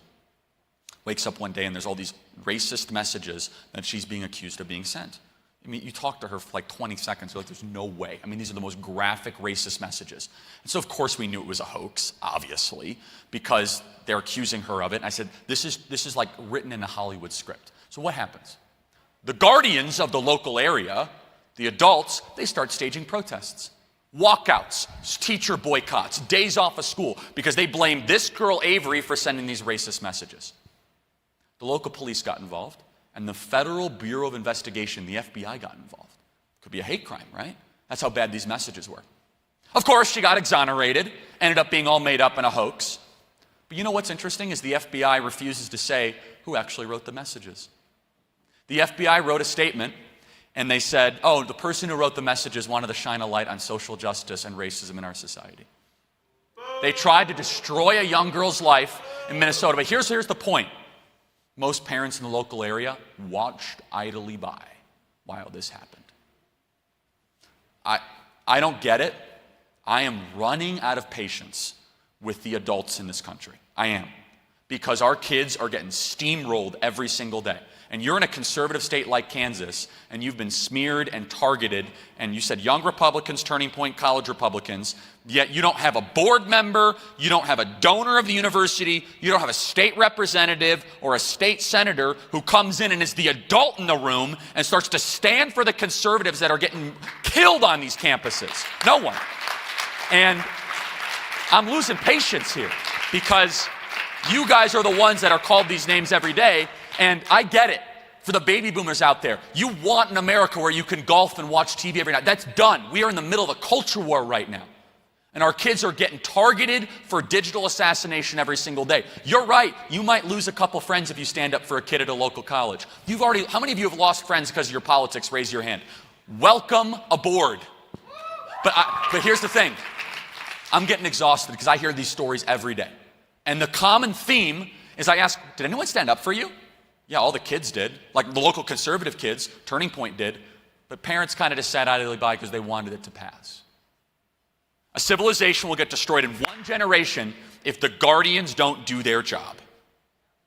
And not just the guardians of the kids, the guardians of the country, right? And what these parents have wanted is they've wanted peace and harmony more than truth and clarity. How many people have parents kind of like that? Unfortunately, that's true. And the reason is because they grew up in the hippie area and that's what they want. They want peace and harmony. And they don't want confrontation. Too bad. These people are destroying our country. And there's plenty of great adults out there. I'm not saying all adults. I mean, we're largely funded thanks to that. But every one of these incidents, that's the common theme. And you probably could have used the governor coming in, right? Why not? And again, you're probably going to get a call very soon. Because this is ridiculous what's happening here. So what do? I want to encourage you. You're going to be a stronger person than our parents' generation. Because you're going through more. All of you that have gone through this, you're all of a sudden going to learn how character is developed. Do you know how character is developed? Character comes from a Greek word that really means tattoo or imprint. It's like it's built into who you are.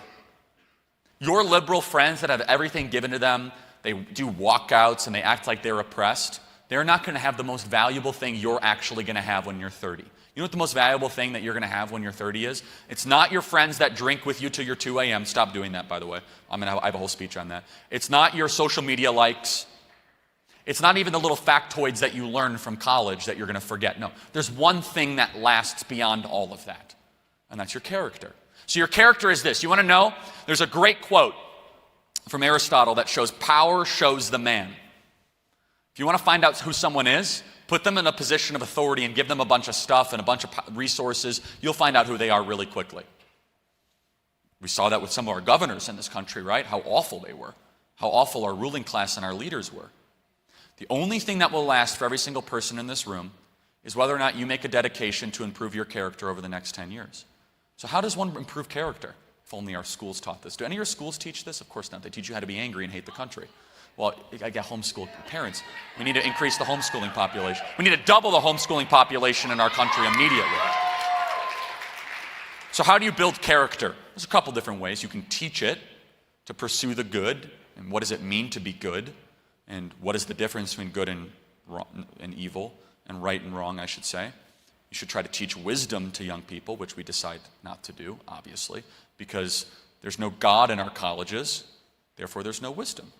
And it says in the Bible that wisdom begins with the fear of the Lord. It's pretty simple, right? And if you don't have that, then you have no wisdom. And so here's where you're actually being given a gift. You're going to get tough. The best thing you could be in life is tough. Now, honest helps too. But the best thing, being honest and ethical. But one of the best things we don't talk about, let me preface, is being tough.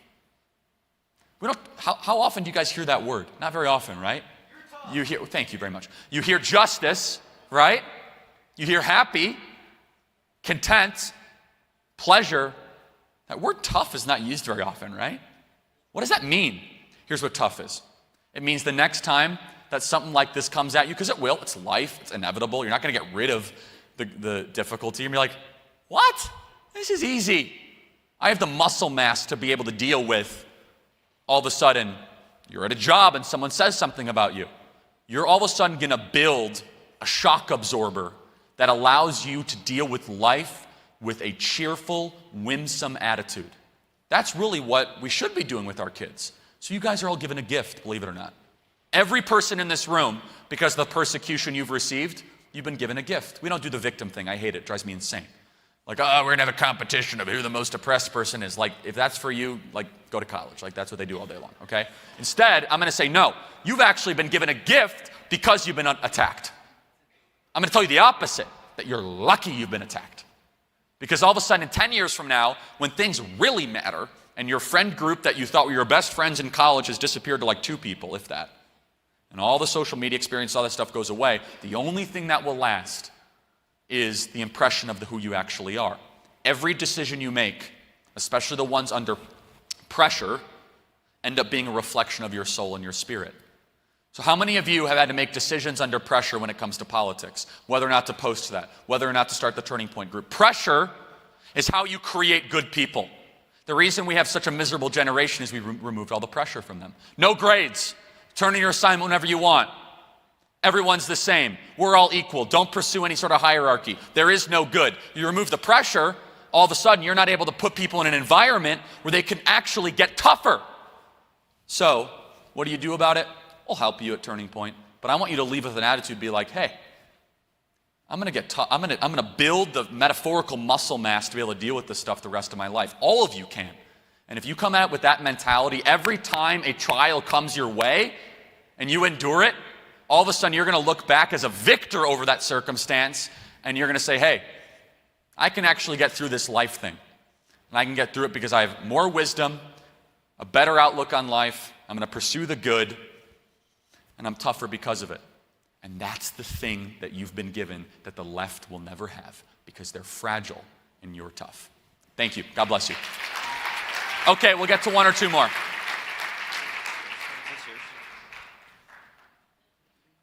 Hi, Charlie. My name is Fernando. I also come from Puerto Rico, from the College Awesome. Republican Glad you're here. Yeah, from the College Republican Federation of Puerto Rico.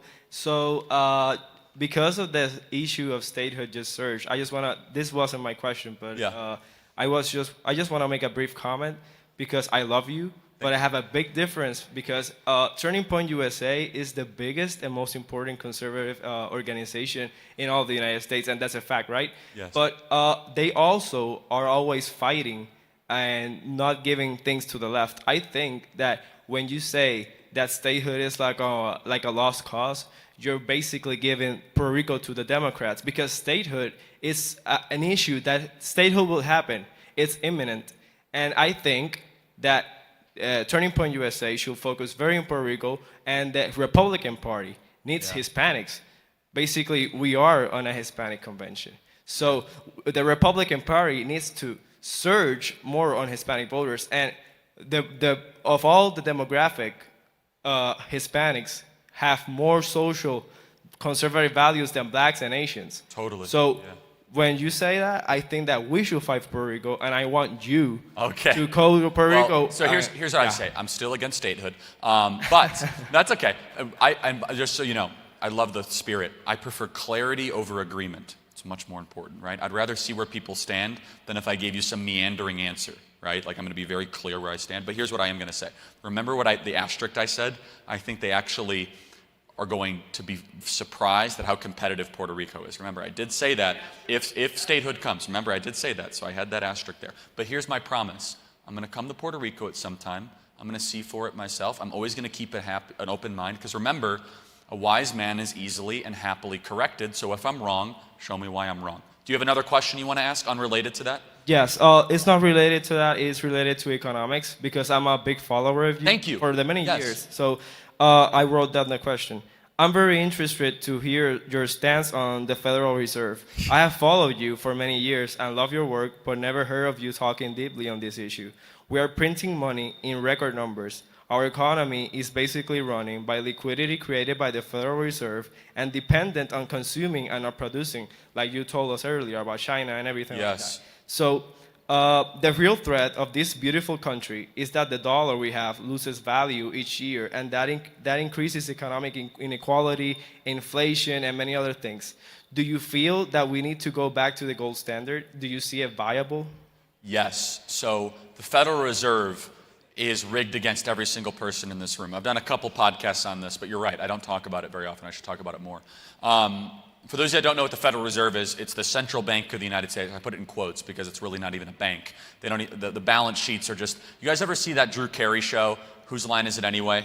Where he says everything's made up and the points don't matter. That's like the Federal Reserve, right? Everything's made up and the money doesn't matter. It's just all just kind of a big abstraction. We don't have anything backing our currency except the full faith and credit of the United States. Basically, just our military might backs up the United States dollar. Do you know that 35% of all dollars ever created were created in the last year? 35%. Now, what I have been an outspoken warning of is I think inflation is coming. I think inflation's already here, and things are going to get more expensive because I think they're trying to break the back of the American worker and the purchasing power of middle-class families. So yes, we should go to the gold standard. Of course we should. I used to talk about this a lot like 10 years ago, and I love monetary policy, and I am a hawk when it comes to this stuff because this is actually the one thing, not the one thing, there's like 4 things I really get along well with libertarians on, and this is one of them. It's guns, speech, lockdowns, currency. Those are like the 4 things that I agree with libertarians on. The rest of the stuff not really aligned on. But when it comes to currency, when you're able to play games with how you actually represent value, then you are able to declare wars you shouldn't be in.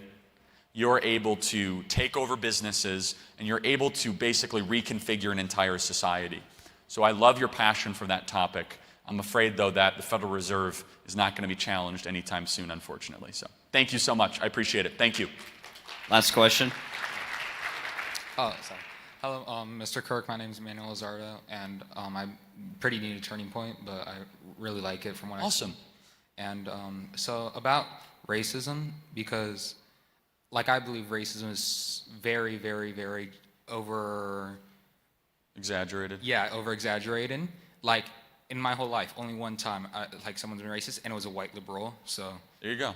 And and I talked to my teacher about it because English, it's just race. That whole unit was racism, nothing learning.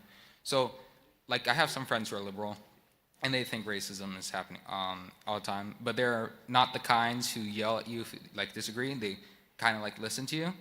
So, what would be a very good, compelling argument to bring them over to the more conservative side? Yeah, that's a really good question. So I think we're arguing 2 different things, and the left has been brilliant. They have convinced people that racism is not what you and I know it is, which is a specific person acting with prejudice against another person. And so you're a Hispanic, Latino leader that's experienced racism once in your life. It's pretty good evidence that America's like the least racist country ever to exist in the history of the world. I mean, it's pretty amazing. So I've said this before, you guys have heard me, and yes, to the people backstage, I'll be off stage momentarily, because I'm getting like the massive hook. There's a supply and demand problem with racism in America. where there's a huge demand to find the racist, yet there's such a small supply that anytime anything racist ever happens, it makes national news almost immediately. And so when you can try to convince your liberal friends, this is for all of you, you need to be clear and ask the question, what is racism? Is it one person being racist to another person, or is it systemic? Is it the system? Is it capitalism? Is it all this? Now, if they say that it's everywhere and it's systemic, then you got a problem. Because then there's no convincing them. Because the only logical solution then is, well, if it's that terrible, then burn it all to the ground. Which of course it isn't. We know that. I'll prove it to you. If America was so racist, why would the caravan go north to America and not south to Venezuela? If America's so racist, why do so many people of color flee to this country? We're the least racist country ever to exist in the history of the world. We are the envy of every person, of every stripe, of every background, every race, creed, color, religion, anywhere on the planet. And so there's an overemphasis on race intentionally because it preys on the best intentions of you. No one wants to be racist, of course not. So therefore, people are willing to go above and beyond to not be called the R word. People go above and beyond to be like, I'll do anything except call me a racist. Anything. And so because of that, they use that against us. They use that as almost a social control tactic. And I asked how many people have been called racist before. Almost the entire room's hand went up. Everyone's hand went up. This is only going to change when decent people, like every person here, starts to not care whether or not you be called racist. Now here's the problem, is that there are real racists in America. I've really never met one. I really struggle to find one. I mean, we have entire investigative departments in our media to try to find one, and they come up like with... Anything but them. Yeah, it's just... What would you say? Anyone but them. Yeah, exactly. Anyone but them, right? Of course not. No. The people at the Washington Post are not racist at all, even though all they have to do is look in the mirror to go find the racists in our country. Everything they say is veiled in this ridiculously racist prism. But I'm telling you, and this will be my closing thought on this, and then I have one favor to ask of all of you, which is the race issue in our country will destroy us if we do not lead on this and show them for who they are and paint a picture of the America we want, which is an America that cares about character and spirituality and the soul, not on skin color. We have to lead on this issue. If we don't, we are going to get crushed. Because your friends and your classmates, if everyone's just looking at skin color all the time, what an amazing distraction tactic. To not actually care about the things that really matter. Family creation, divorce rates, drug addiction, all those sorts of different things. And so I hope that's somewhat helpful, but you need to differentiate between individual racism and structural and systemic racism. So thank you. I have a favor to ask out of you guys. Many of you know that I do 2 podcasts a day, and we're now on 85 radio stations across the country in almost all of your hometowns. We're very excited about that. So to try to prevent us from getting canceled by the big tech companies, which is happening a lot, if every person in this room subscribed to our podcast, you're already subscribed? Well, I know a lot of you guys already are, but if you're not, then it would mean a lot if you did that. I try to do this at every audience, and eventually we do very, very well. So it would mean a lot to me if you guys did that on Apple Podcast or Spotify. And I want to close with this note. We as conservatives have done an awful job of communicating to the Latino community. An awful job. So we admit that. Turning Point, we've been doing this for 6 years. We've been leading on this. But I'm telling you right now that the people in this room, we're going to fix that. We're going to talk about values, family, America as our home. We're going to challenge the corporate oligarchy, and we are going to create a multiracial working class that rejects the woke industrial complex and identity politics. It starts in this room. It starts with you. It starts with your conversations. It starts with whether or not you're going to be motivated or not to maybe run for that office. Start that Turning Point USA group. Start the business. Speak out on social media. Maybe start your own YouTube channel. Start your own Instagram. Every person should be creating content all day long. Off-the-wall creative ideas and doing things in the social space. Every person here. And yes, in Spanish and in English. So you're right. The conservative movement has done terrible with Latinos. Now here's the thing. What are you guys going to start doing about it? Because you're now part of the conservative movement. So now we're going to have to start to fix that together. And we've already seen some huge movement and momentum. Let's accelerate that. And if we do, in 10 years, 15 years, I think the left is going to have their heads spinning and they're going to say 80% of Hispanics and Latinos are conservatives. And now we should go build a wall and like all these things because like everyone, that's what they're going to say. Because all of a sudden, I'm telling you, if we focus on values, we focus on morals and the family, we are going to have a conservative movement unlike anyone ever anticipates. And it starts here in this room. God bless you guys. We're so glad you're here. Thank you so much.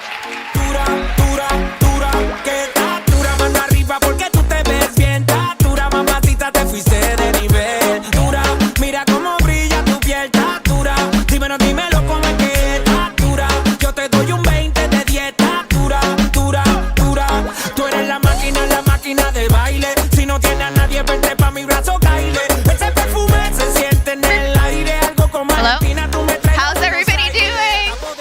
¿Cómo está mi gente? I really hope that you guys are enjoying this event so far. My name is Driana Sixto, and I am the Gulf Regional Manager all the way from Miami. So shout out to my South Florida peeps in the crowd, right? It's an honor to have you guys here at this great event, and we're going to have a lot of great speakers like this next one coming up. We have Christopher Landau, who's the former ambassador to Mexico. So please give a warm welcome and shout out to Christopher.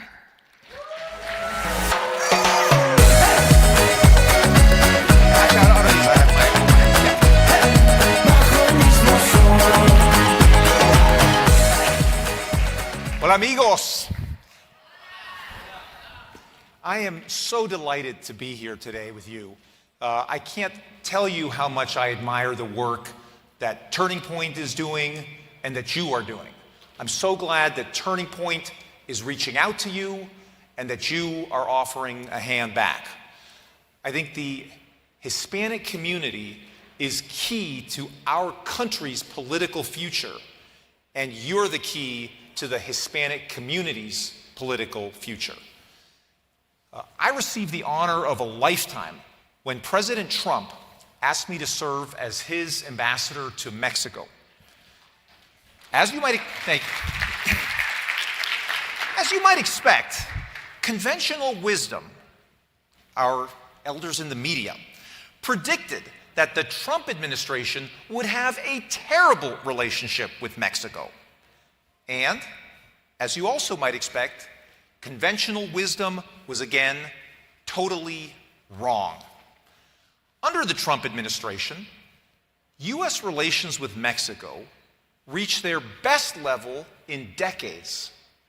Our countries entered into a new and much improved trade agreement, and we cooperated to an unprecedented degree in curbing illegal immigration. It's incredible, really. When people think of Mexico, let me ask you this. First of all, how many of you here are, people talk a lot about Hispanics. Well, I think everybody in this room knows that that's just a broad term, that people come from many different parts of the world. How many people here claim or have roots in Mexico? Show of hands. Viva Mexico, eh? Okay, come on, let's have some enthusiasm for that. How many can trace their family to Cuba? That's the Cuban kids. Okay, how about Puerto Rico? How about Central America?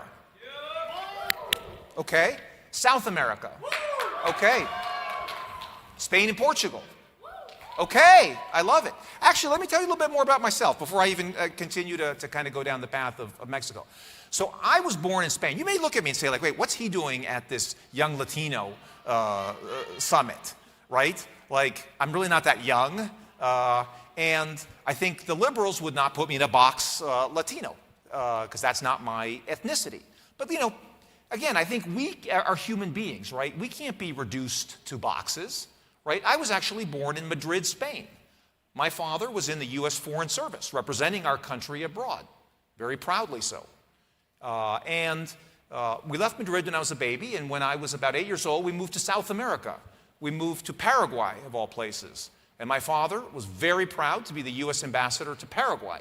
And he'd had that job for 5 years. And I went to school there. And I learned Spanish there. And I made great friends among Paraguayans. And I really learned a lot, not only about their culture, but about my own culture and country, seeing it through their eyes.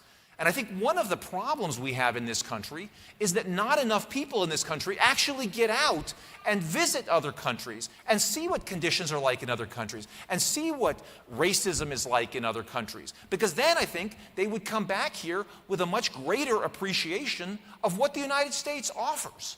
And I think it is so important to recognize the great diversity within what we call the Hispanic community. But really, again, as you know, that's many communities.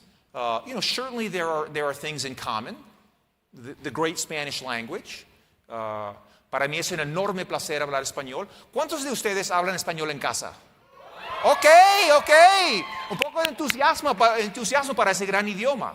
But I mean, people can speak bilingual. How great is that? It's like, for me, I've always felt like that was my little superpower, right? I could speak English. People that kind of look like a gringo, right? And I go there and I'm like, mira, ¿cuánto me vendes esos huevos, eh?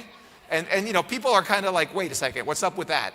And, I think so many of you you have that same superpower. And you need to really focus on that. But anyway, let me just go back a little bit to our relationship with Mexico under President Trump. Because again, I think if you were just reading the media, you would be thinking that the United States and Mexico were headed for a collision course. Let me say, as the U.S. ambassador to Mexico under President Trump, I'm proud to say that our relations with Mexico were at their highest level in many, many decades. And that is because Mexicans respected President Trump. They knew what he stood for, and they understood that he was standing for his own country first. Indeed, President López Obrador of Mexico made his first, and so far only, foreign trip as president to visit President Trump at the White House. He respected the fact that President Trump put America first. In fact, I think most people would expect that from an American president. I don't know how America first kind of became controversial. I mean, would anybody expect people to put America last? Are you voting for somebody who puts America last? Right, of course not. It doesn't make sense. Anyway, as an ambassador, I'd like to say a few words to you here today about diplomacy. For some people, that's almost a bad word.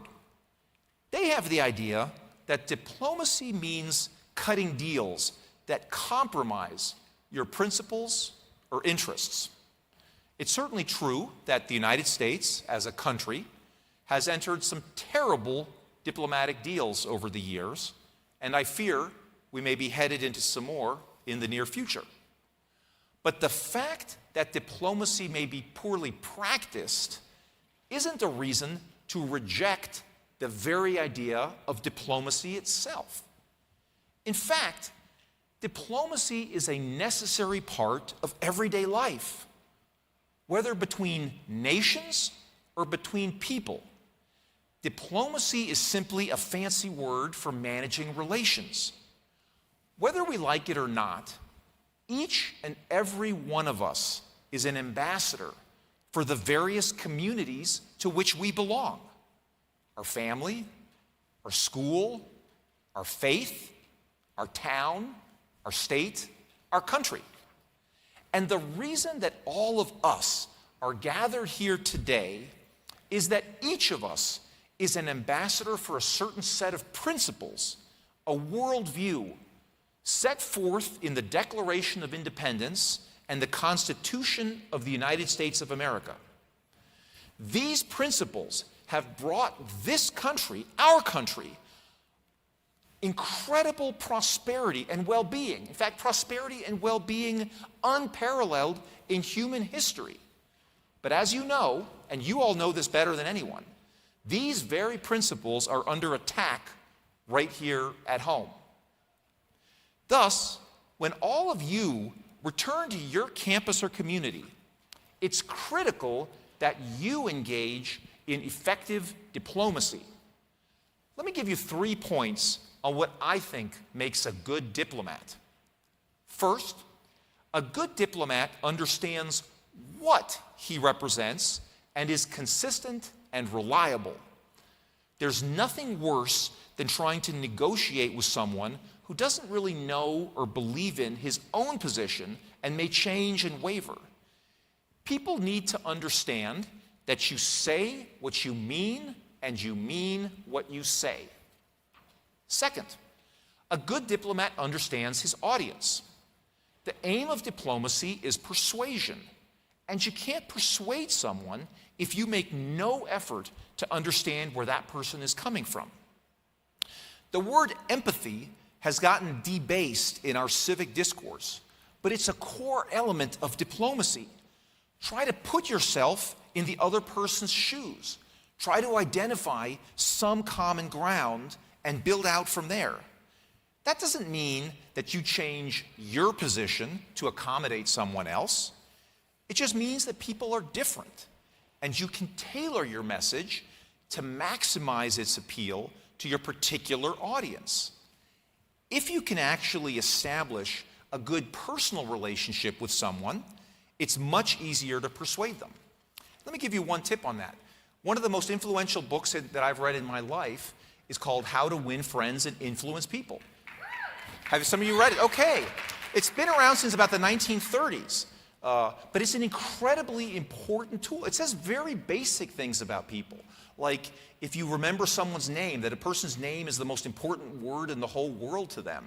And just being able to say their name already gains you so much confidence. I mean, let me tell you, these are the kind of principles that I, as ambassador to Mexico, was using. These were tools in my wheelhouse to try to be persuasive. And so I actually need to go back and read that book again. But I read it when I was about your age, and it was one of the books that's had the most influence on me. Because again, we all have ideas and principles, but it doesn't do us a lot of good unless we are actually good at persuading other people about this. And not everybody is a born debater, but at least, figure out just the basics of human relationships and how to establish that communication with people. It'll take you a very long way in life, in whatever field you choose to go into, business, government, whatever. And third, let me just put on my final point about what makes a good diplomat. A good diplomat is honest. There's a famous saying that a diplomat is someone sent abroad to lie for his country. I couldn't disagree more. The core of diplomacy is trust. If someone can't trust you, you're not going to persuade them. People always respect a straight shooter. So always be known as someone who tells the truth and is honest. Because if you lose your credibility, then you've lost your most important asset in any debate. Finally, and I've got to get this out there, and again, you know this better than I do, better than anybody probably. Diplomacy can be challenging. I'm sure it's not easy being a conservative Hispanic on a woke college campus. But never forget to enjoy yourself. People always want to be on the team that's having fun. One of the things that made me effective as ambassador to Mexico was that people could see that I loved living in their country. I was very active on social media. I went around, I visited every state in the country. I got into the food of the country, the culture of different parts of the country.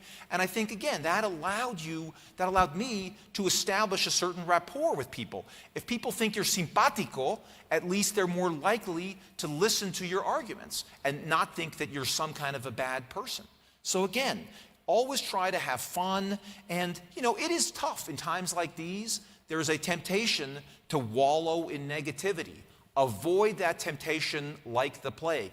If you watch these shows like American Idol, you'll know the people who get the votes are the people who smile. If they finish singing and they're happy and they look like they just knocked it out of the park, I think people are like, oh, I guess I just knocked it out of the park, and you get the votes. I mean, I think part of it is just having fun with this. And these are serious issues. It's easy, I think, to get very negative and get very angry. But something, you are more persuasive if you're speaking from a position of positivity and of happiness. Let me just really salute you all and tell you how much respect I have for you. You all are obviously swimming against the cultural tide. And your willingness to do so is an incredible sign of strength and character. Charlie just talked about character. I couldn't agree with him more. At the end of the day, character is what makes all the difference. And character is not forged by just going along with the crowd, right? That's really easy. Character is forged by thinking for yourself and doing what you think is right. And if that's guided in religious principles, that's fine. If it's guided by your family values, whatever it is, but it's that character that is ultimately the most important thing that you have going for you. And I always tell young people, figure out what makes you different from people and double down on it, because it's precisely what distinguishes you that makes you the most valuable. You know, I think it's so important that by being conservative and really by not just taking the easy path that everybody would kind of expect, and by being yourself, that is showing a lot of character. That's why I have so much respect for everyone in this room. You know, I think what made me successful, I think part of it was that I spent part of my childhood in Latin America, as I said at the beginning, which made me feel very different when I moved back to the States as a teenager. When you're a teenager, everybody just kind of wants to fit in and not stick out. You know, I think some of the worst years in life are 14, 15, 16, when I don't know, there's something in the human brain that just wants to be different, a real conformist impulse. I think what is so great is that later in life, it's clear that what makes people successful is exactly the people who don't just go along with the group and actually think for themselves. And I think this is one of the things that's really at risk in our country now, that youth is losing the ability to think critically because instead of being encouraged in schools and universities, it's being squashed. And I think it's so important for you to raise your voice. And I understand it's not easy, right? I mean, people will call you names, right? And especially it's not easy if you're Hispanic, right? Because that doesn't fit the narrative, right? The narrative is that you are victims. Don't ever think of yourself as victims.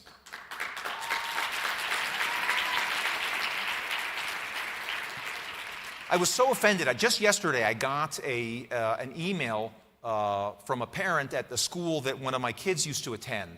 And, like so many elite educational institutions in our country, it's really gone off the deep end in recent years. And they're having all this diversity, so-called diversity training, which isn't about diversity at all, right? It's about actually orthodoxy. It's so funny because it's exactly the opposite of diversity. You are being told what you have to think in order to be a good person, right? And so basically, they separated everybody into, are you a member of a victim group, which they define in all kinds of ways, or are you a member of an oppressor group? And the oppressor group had to talk about accountability, how they are guilty. And these are, kids who are being asked to think this way.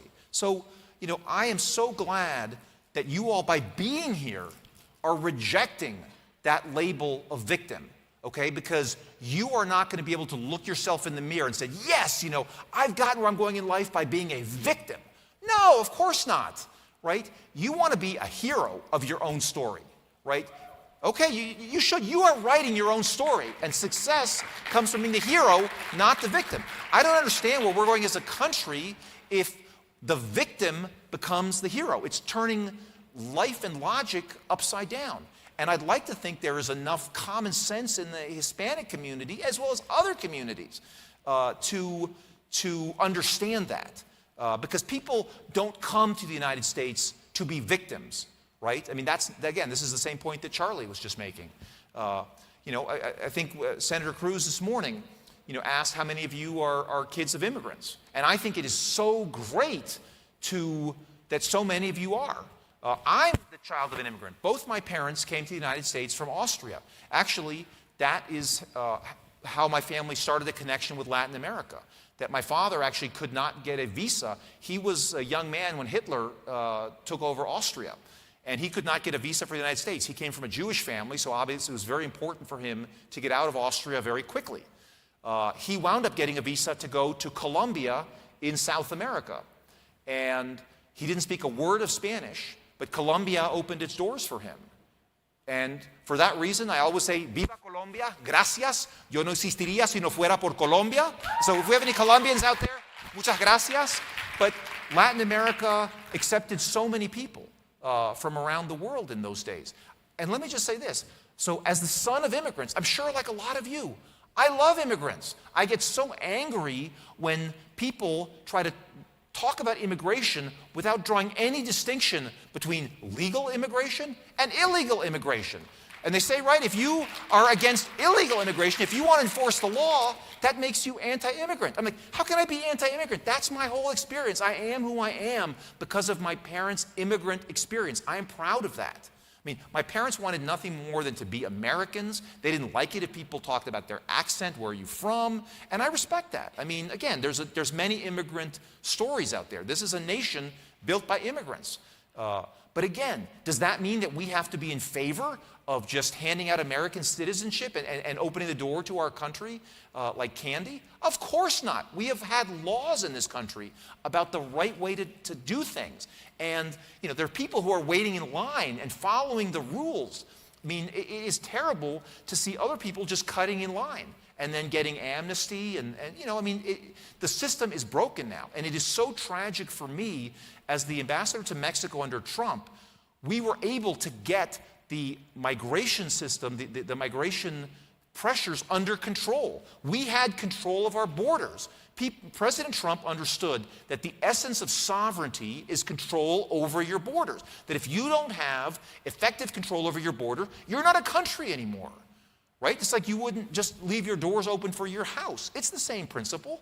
And that is not being anti-Hispanic. Everybody understands that.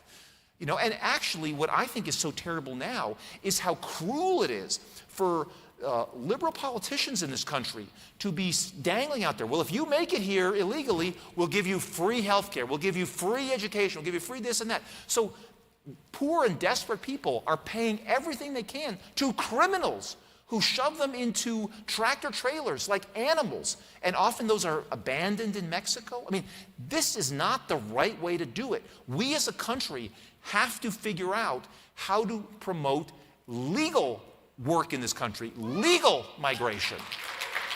And I think that's a message that I am happy to bring here to the Hispanic community, right? Because you all understand that, right? You know, Cesar Chavez understood that, for heaven's sake. You know, Biden has a bust of him in the Oval Office. I don't think Biden, or whoever told him to put that bust there, has actually read anything that Cesar Chavez ever said on this issue, because he was very passionate about this issue. He understood that this was not the right way to go about this, and this imperiled the wages and the working conditions of working class people here in this country legally. So again, I just want to congratulate all of you and to really encourage you to continue on this path that you have staked out by coming to a place like this, Turning Point, and swimming against the tide. You know, all I can say is keep your head above water. We are right and they are wrong. And that is so important for you to know, because there's going to be days when you get discouraged, when you say, you know something, this is not worth it. But it is worth it, because you are doing what you think is right, and you are promoting the truth. So I just want to thank you all for being here and what you're doing each and every day to preserve and defend our great country. May God bless you and the United States of America. Muchas gracias. Quiero desnudarte a besos despacito. Firmo en las paredes de tu laberinto y hacer de tu cuerpo todo un manuscrito. Sube, sube, sube. Quiero ver bailar tu pelo, quiero ser tu ritmo. Que le enseñes a mi boca tus lugares favoritos. Favorito, favorito, baby. Déjame sobrepasar tus zonas de peligro hasta provocar tus gritos y que olvides tu apellido. Si te pido un beso, vendámelo. Yo sé que estás pensándolo. Llevo tiempo intentándolo. Mami, esto es dando y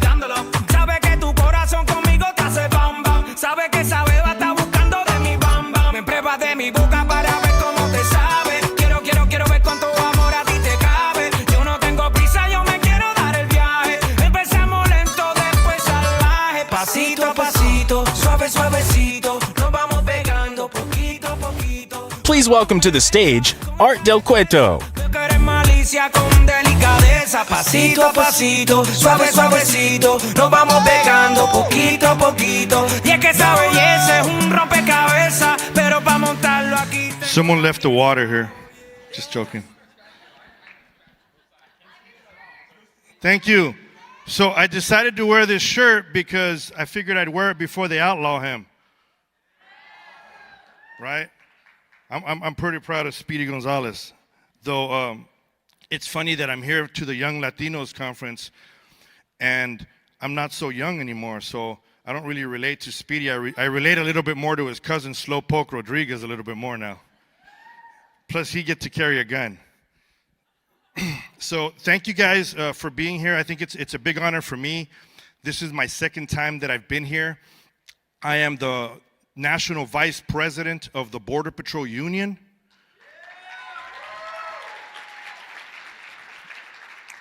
When I do these events, though, I speak on behalf of the union, not on behalf of the agency. If I had to speak on behalf of the agency, then you would just hear a couple lies, and I don't want to lie to you guys. But I don't want to create a nexus. But I will say that I am still an active agent. I'm still out there. I'm still getting rocked.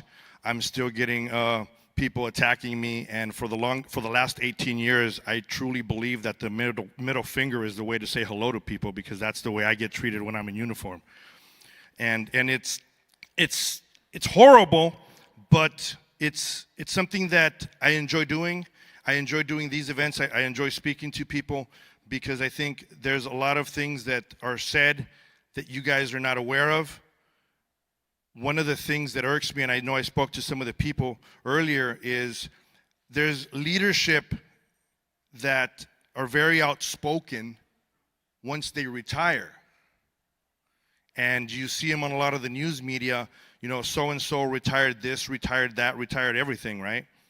But when they were leading the agency, I think that's when they should have done something about it, because it's easy to talk about it later, but where were you when you had a chance to change it? And the reason I say that is because I've been very vocal for 18 years, saying what's going on. I've been under numerous internal affairs investigations, sometimes from the leadership that's out there now talking about the problems.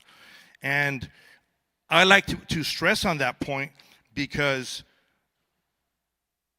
regardless of who the president is, I've been very vocal, because the American public needs to hear the truth. You all need to hear the truth. I am a Hispanic man that was born in Agua Prieta, Sonora, Mexico, and I got here the right way.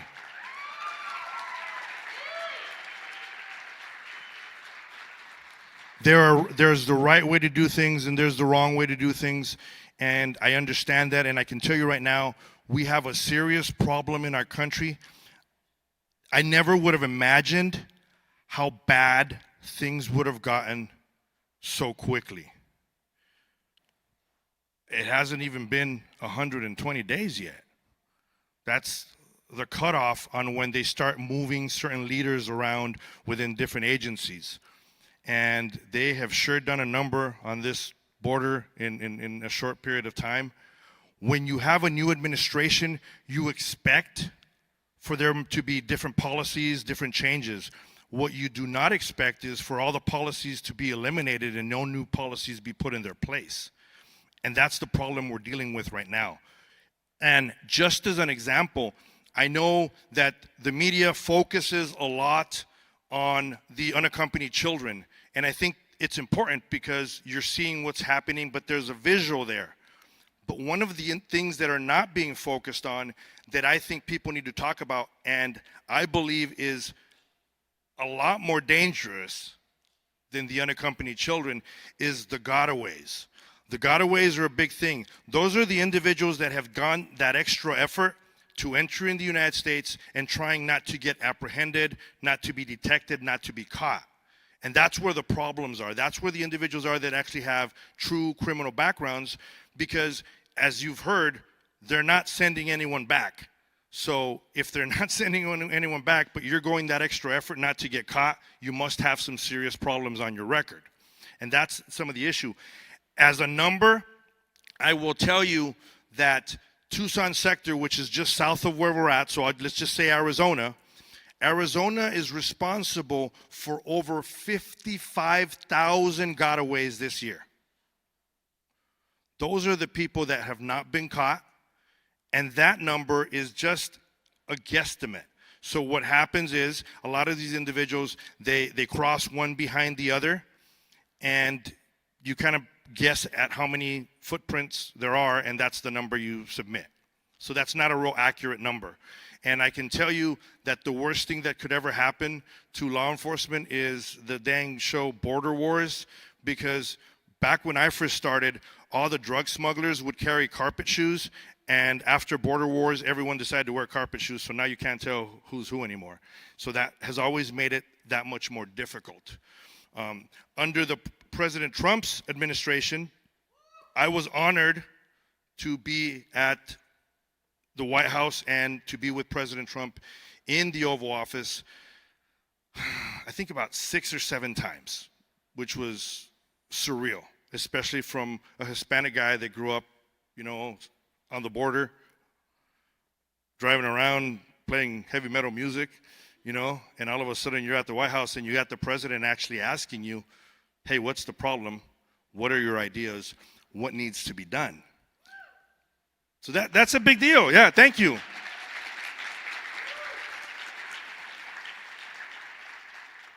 Now, however, it's been silent. There's been, for you guys that are from Arizona, Congressman Biggs out here, he's probably been to the border more times than anyone else. Heck, even Charlie Kirk has been to the border more than some of the current administration, I can tell you that. How many of you guys saw that video with Charlie Kirk down on the border? Come on now. So I'm the one that took him down there. And what's funny is there's a sign when you come into the United States that says, do not cross, it's not worth it, be careful of the elements.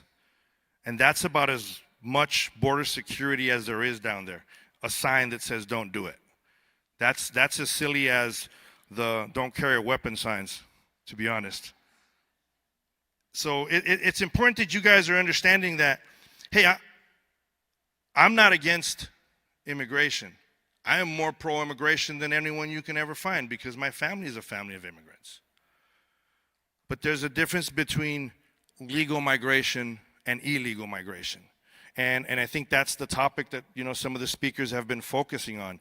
There's a way to do things correctly, and there's a way to do things incorrectly. And at the end of the day, I believe that the role of Border Patrol is to defer people and have them go to the port of entry. It's not really the act of going after these people or in any way, shape, or form. But right now it is out of control, and I'll give you guys an example. Just recently, I was involved in a group of 120 individuals that gave themselves up. 80 of those individuals were unaccompanied juveniles. When you think juveniles, you think of small children, but in reality, what we're seeing in Arizona is a lot of 16 and 17-year-olds that are saying they're juveniles. So, you got to take their word for it. And what was happening with this group, there was particularly one individual, and he was 10 years old, and I knew he was 10 years old. And he said, I'm 10 years old, and he was with another group of 80. And when I asked him where he was going, he said, I'm going to Charleston, South Carolina. So I was trying to find out how much he paid the smuggler and all that. And I said, well, how much did you pay? How'd you get here? Who'd you pay? Who helped you? And this is a 10-year-old boy, okay? And he tells me in Spanish,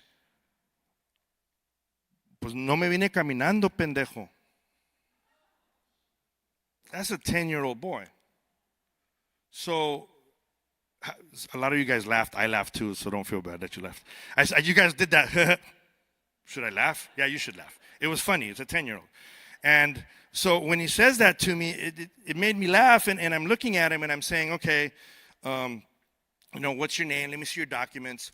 Another 14-year-old comes up to him, takes away his documents, and the 10-year-old looks at him, took it from his hand, and he scolds him, and he yelled at him. And he says, hey, don't be taking my paper because you're going to see consequences. And he turns around and he looks at the other close to 80 kids, and he looks at them and he says, hey, that goes for each and every one of you guys. You don't be messing with me because I'll take care of you. That's a 10-year-old kid. So then I said, look, how much did you pay to come up here? And he said, look, my parents paid $4,000 for me. They paid another $4,000 for my brother. I'm going to Charleston, South Carolina, and I'm doing it because I can, and there's nothing you can do about it because your president said it was okay to do. That's a 10-year-old kid. That's directly from the mouth of a 10-year-old child. And that is why it's so important that you guys go out there and become that voice of reason. Look, I don't care if you're on the right side of the aisle or the left side of the aisle. At the end of the day, we all deserve security on our nation's borders. We all need to feel secure in our homes. The Second Amendment is there for a reason. You'll hear me talk about that all the time because I'm big on the Second Amendment. All of you that are in California need to, come here, don't California my Arizona, but just, adapt to Arizona. And for my Texas brothers and sisters, man, you Texas people are always the loudest. But I will say this, our gun laws in Arizona are a lot better than your gun laws in Texas. Just throwing it out there. Just throwing it out there. I like to say that one because I get picked on because I wear a cowboy hat all the time. And people ask me if I'm from Texas, and then I say, no, man, real cowboys come from Arizona and New Mexico. I'm kidding. I'm kidding. You guys got cowboys in Texas, too. But they drill oil more than the cattle. So this is what I like to do. I like to speak not too much, which I've already gone pretty long. But what I think is important is to have you ask questions, because I don't think that enough answers are being given about immigration, about border security, and especially it's not being given to the youth of America. So I'm going to open it up for questions. I will tell you that I would love for you guys to follow me on social media and even more so on my podcast. So I have a podcast called The Green Line, which is available on iHeart and Spotify. I do an episode a week. That is where I get different people on there. I've had President Trump on there. I've had different politicians and just all around. I had Ana Paulina. I don't know if she's here. Is she still having ice cream over there at the restaurant, I think? I had her on the show a couple times. But anyway, anybody got any questions, please feel free, and you can ask as many questions as you want. And when my time is up, I will be out there in the area outside, and you guys can come and ask me questions all day long. Yes, ma'am.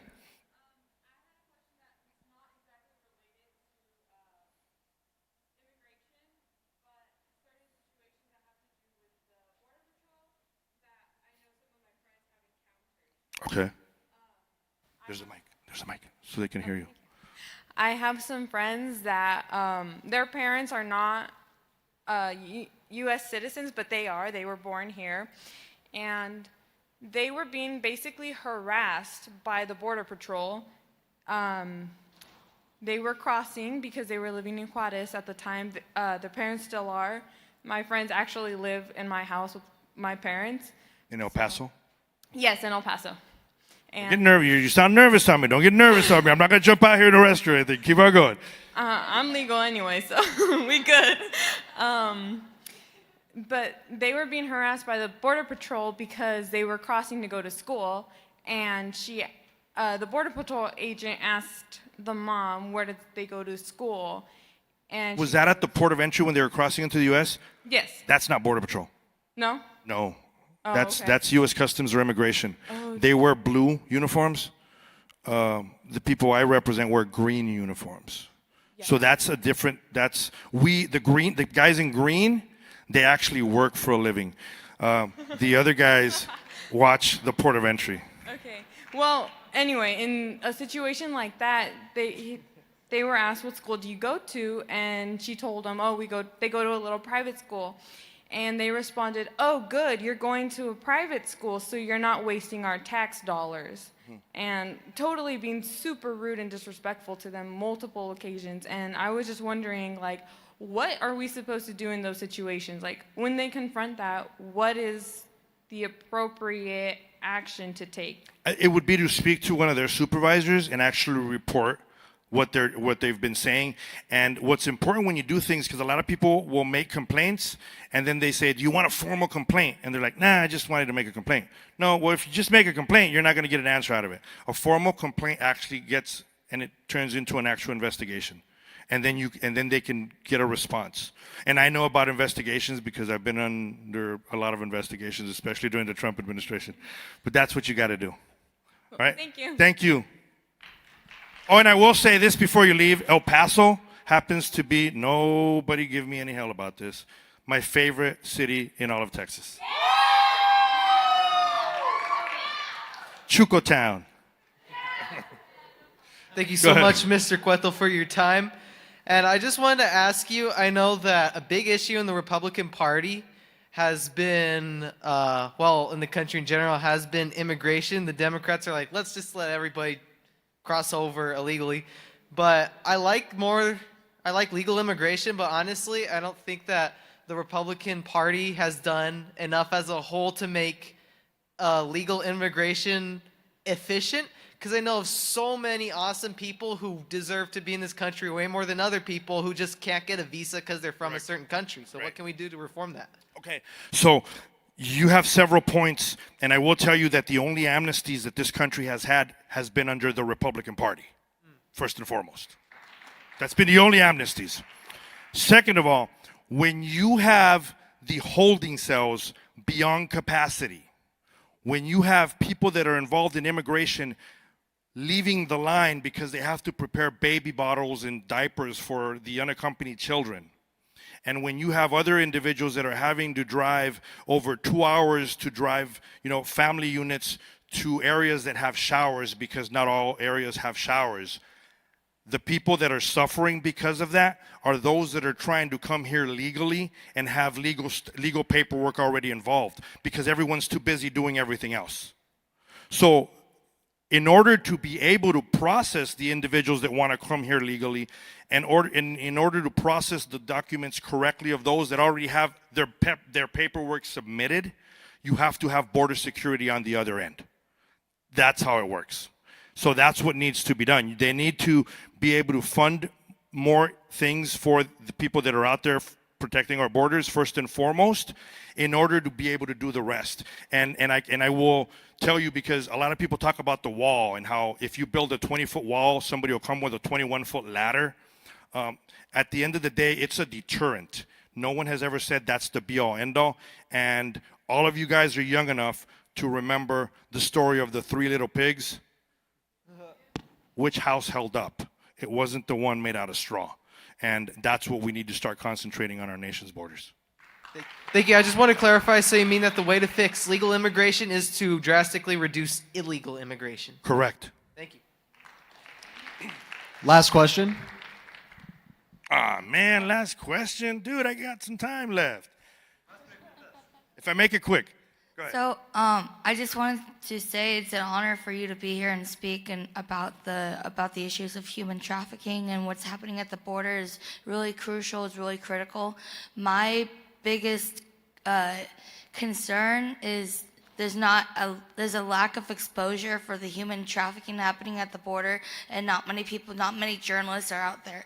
I know people on my side in California, they're down there in the southern border in Tijuana, they're down there in Texas, they're down there by Yuma border. So what would be your main suggestion for people that want to get involved with exposing the human trafficking that's happening right now, knowing that Democrats are breaking Article 4, Section 4 of the United States Constitution? She knew that one better than I do, I can tell you that right now. Thank you for your question. Look, it's going to take people being vocal. There's a lot of individuals, radical left individuals, that are very vocal on social media. I know it because I get people that attack me on my page constantly, and you're this, you're that, and I'm a vendido, I'm Uncle Juan. That one I don't mind, it's kind of funny. And I get attacked for being Hispanic. And you know what the worst one is? I'm light-skinned and green eyes. I can't fix that. And people always say, well, you don't know any better because you're light-skinned and green eyes. You've probably never felt racism. No, I walk into a room, I know my place, and it's a high place, and I don't allow anyone to belittle me or put me down because of anything else. That's how you do it. You walk in there like you belong there because you belong there. That's what it comes down to. Now, we need to be vocal. We need to raise more awareness of the issues because of the drug smugglers and everything else that's going on, because no one else is doing it, and you're correct. And I can tell you what the problem is. The media wants a visual. If they can't see it, they don't want to go down there.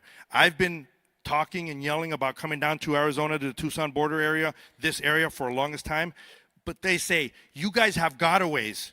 You don't have that many unaccompanied children. We want to be able to see them. How can we see the gotaways? And I'm looking at them going, do you not understand what the word gotaway means? That means they got away. Yeah. If I could see them, they wouldn't be gotaways. But that's what it takes, man. We got to be very vocal. We got to keep on talking about it. We got to keep expressing ourselves correctly. And we got to remember, you know what? At the end of the day, illegal is not a race. It's not. And you know, I'm proud of my heritage. I'm proud of my background. I'm proud about eating, you know, being Hispanic. I can tell you right now, as cliche and dumb as it sounds, I enjoy eating at fancy restaurants, and you know, I have more money now than I had when I was younger, but at the end of the day, I always have tortillas, chile verde, and frijoles at my table.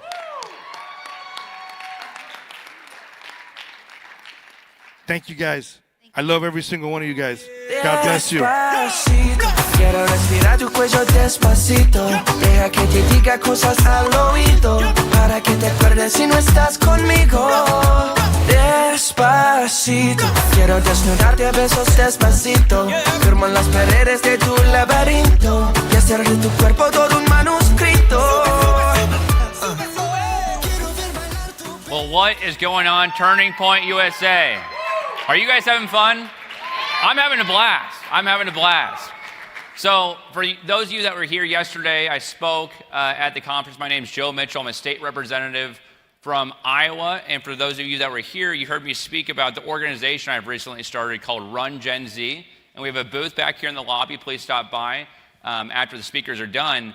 But I have the pleasure and I have the honor to introduce one of our team members today who's part of our leadership team. His name is Joel Castro. He's from Texas. He's the youngest elected member of anything in Texas.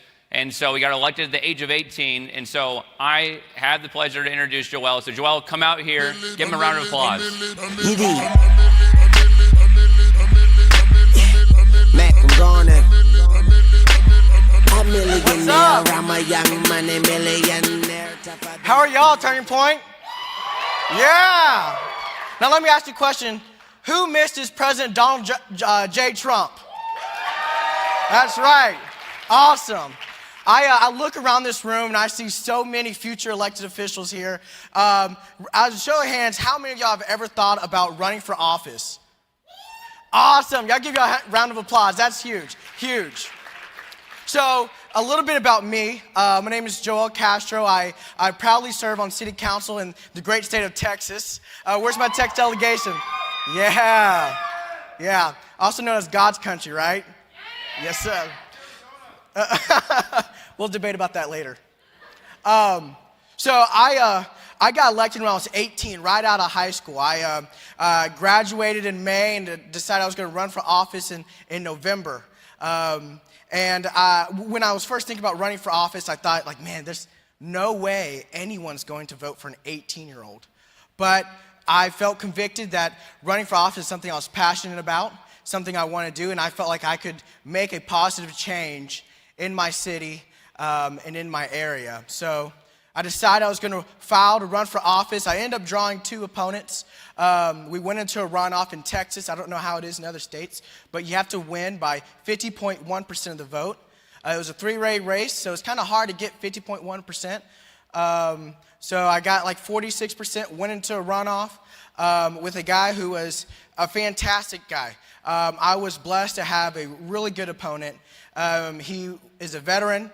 He is a businessman in Alvin, been in Alvin longer than I've been alive. And he was 69 years old, and we were in the runoff together. So some guy, 69, super accomplished, served our country. And then me, an 18-year-old high school graduate, which that's about all that's in my resume. And then also mascot in high school, which was pretty cool.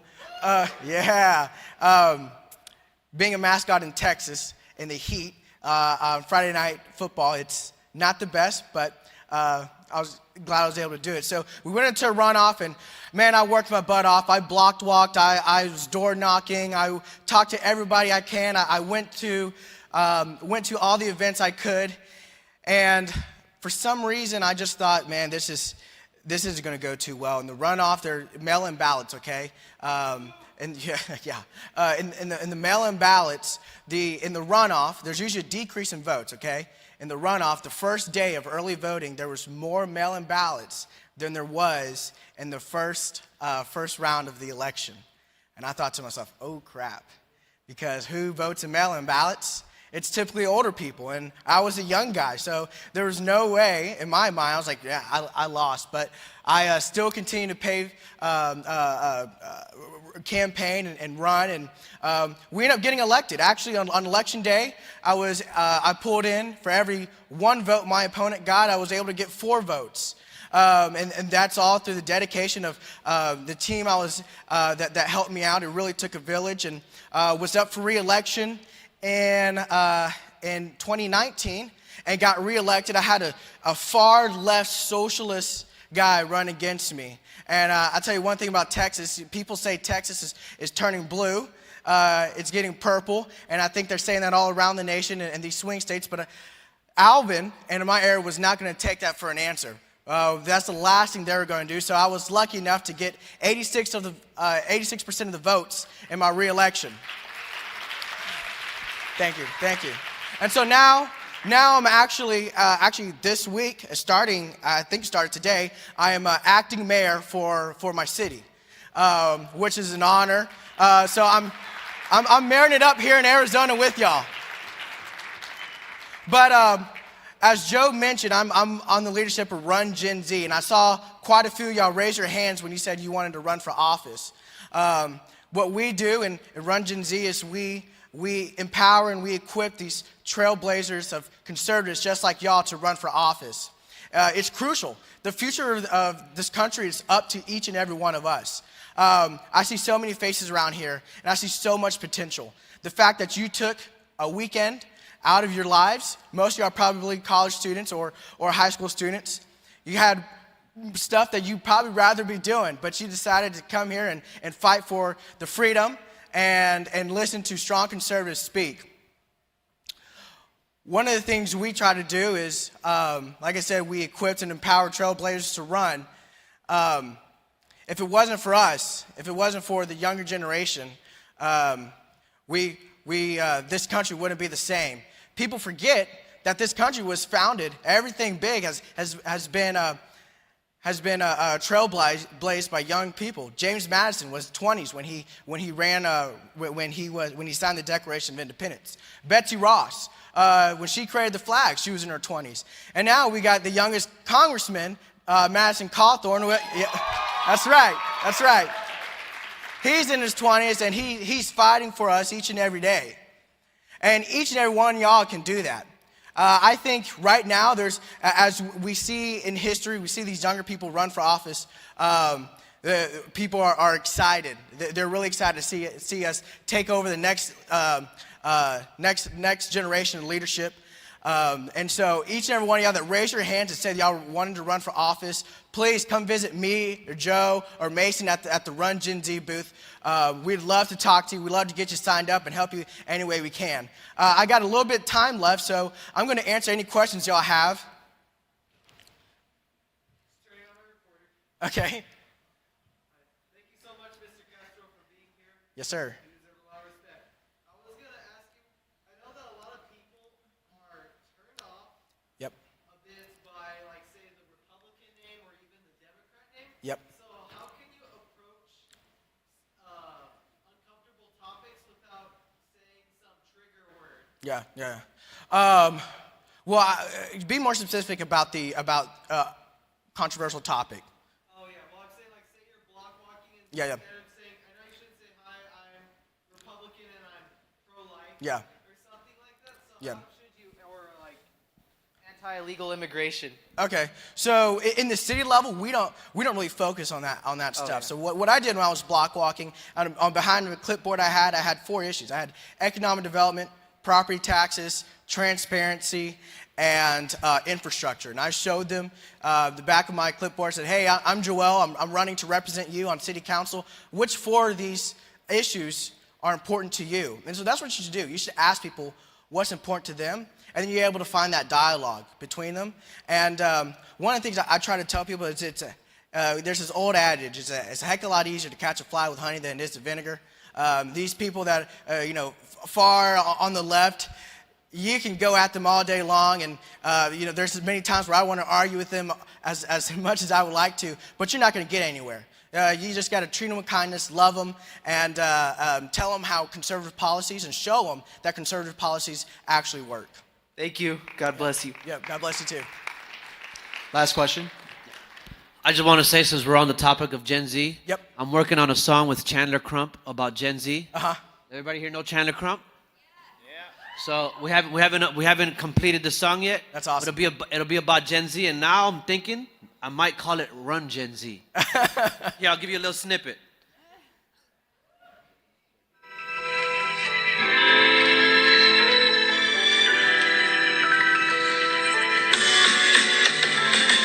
I can keep it 100 or 1,000 if you want it. Graduate from assuming to knowing you can take it from me. Just have a seat, please take it in peace. I got some game for Generation Z, ain't charging a fee. See what you're up against is evil, but you're the future of we the people. So just don't cave to the pressure. People get canceled for lesser, much less of the truth. And the generation of change was a blessing to you. If you can take a hold of it, God will make a mold from it, and He'll fill it with you, and you'll be filled with Him too. And there is no mind that'll fathom all the things that'll Great job, do. man. That's good. All right, so that's really good. By the way, my name is DVS 7.0. You can find me on all platforms. My first album was called MAGA Music Chapter 1, God Wins. The next one is called MAGA Music Chapter 2, Winter White House. Yeah. Good luck to you, man. Good luck. Hi, thank you so much for being here. Of course. I have a question for you because obviously you're very young and you run for office in local politics. Yep. I'm personally in love with local politics. I know it's very important, especially for us young conservatives, not to think only like Congress or national level, but also local politics. Yep. So here's my question for you. Since you were successful when you ran, what strategy do you recommend for young conservatives so that the people trust us, even though we're so young, to represent them? Yeah, that's a huge thing. So I'm actually the chairman of the Young Republicans Club in my county, and we've been able to elect 15 young Republicans in my county. And one of the things I tell them when people are running is that you actually have to show up. 90% of running for office is actually showing up. We can post on social media all we want, but unfortunately, the voters are a little bit older and don't really vibe with social media as much as we do, right? So we got to show up to these events. We got to go talk to our Republican women's groups. We got to go block walking, knocking on doors, and making phone calls. And I think if anyone just puts the work behind it, has that passion, the eagerness, anybody can, any young Gen Z person can get elected. You just have to have the heart and the great platform. Of course, man. I'm a fireball. Thank y'all so much. Thank y'all.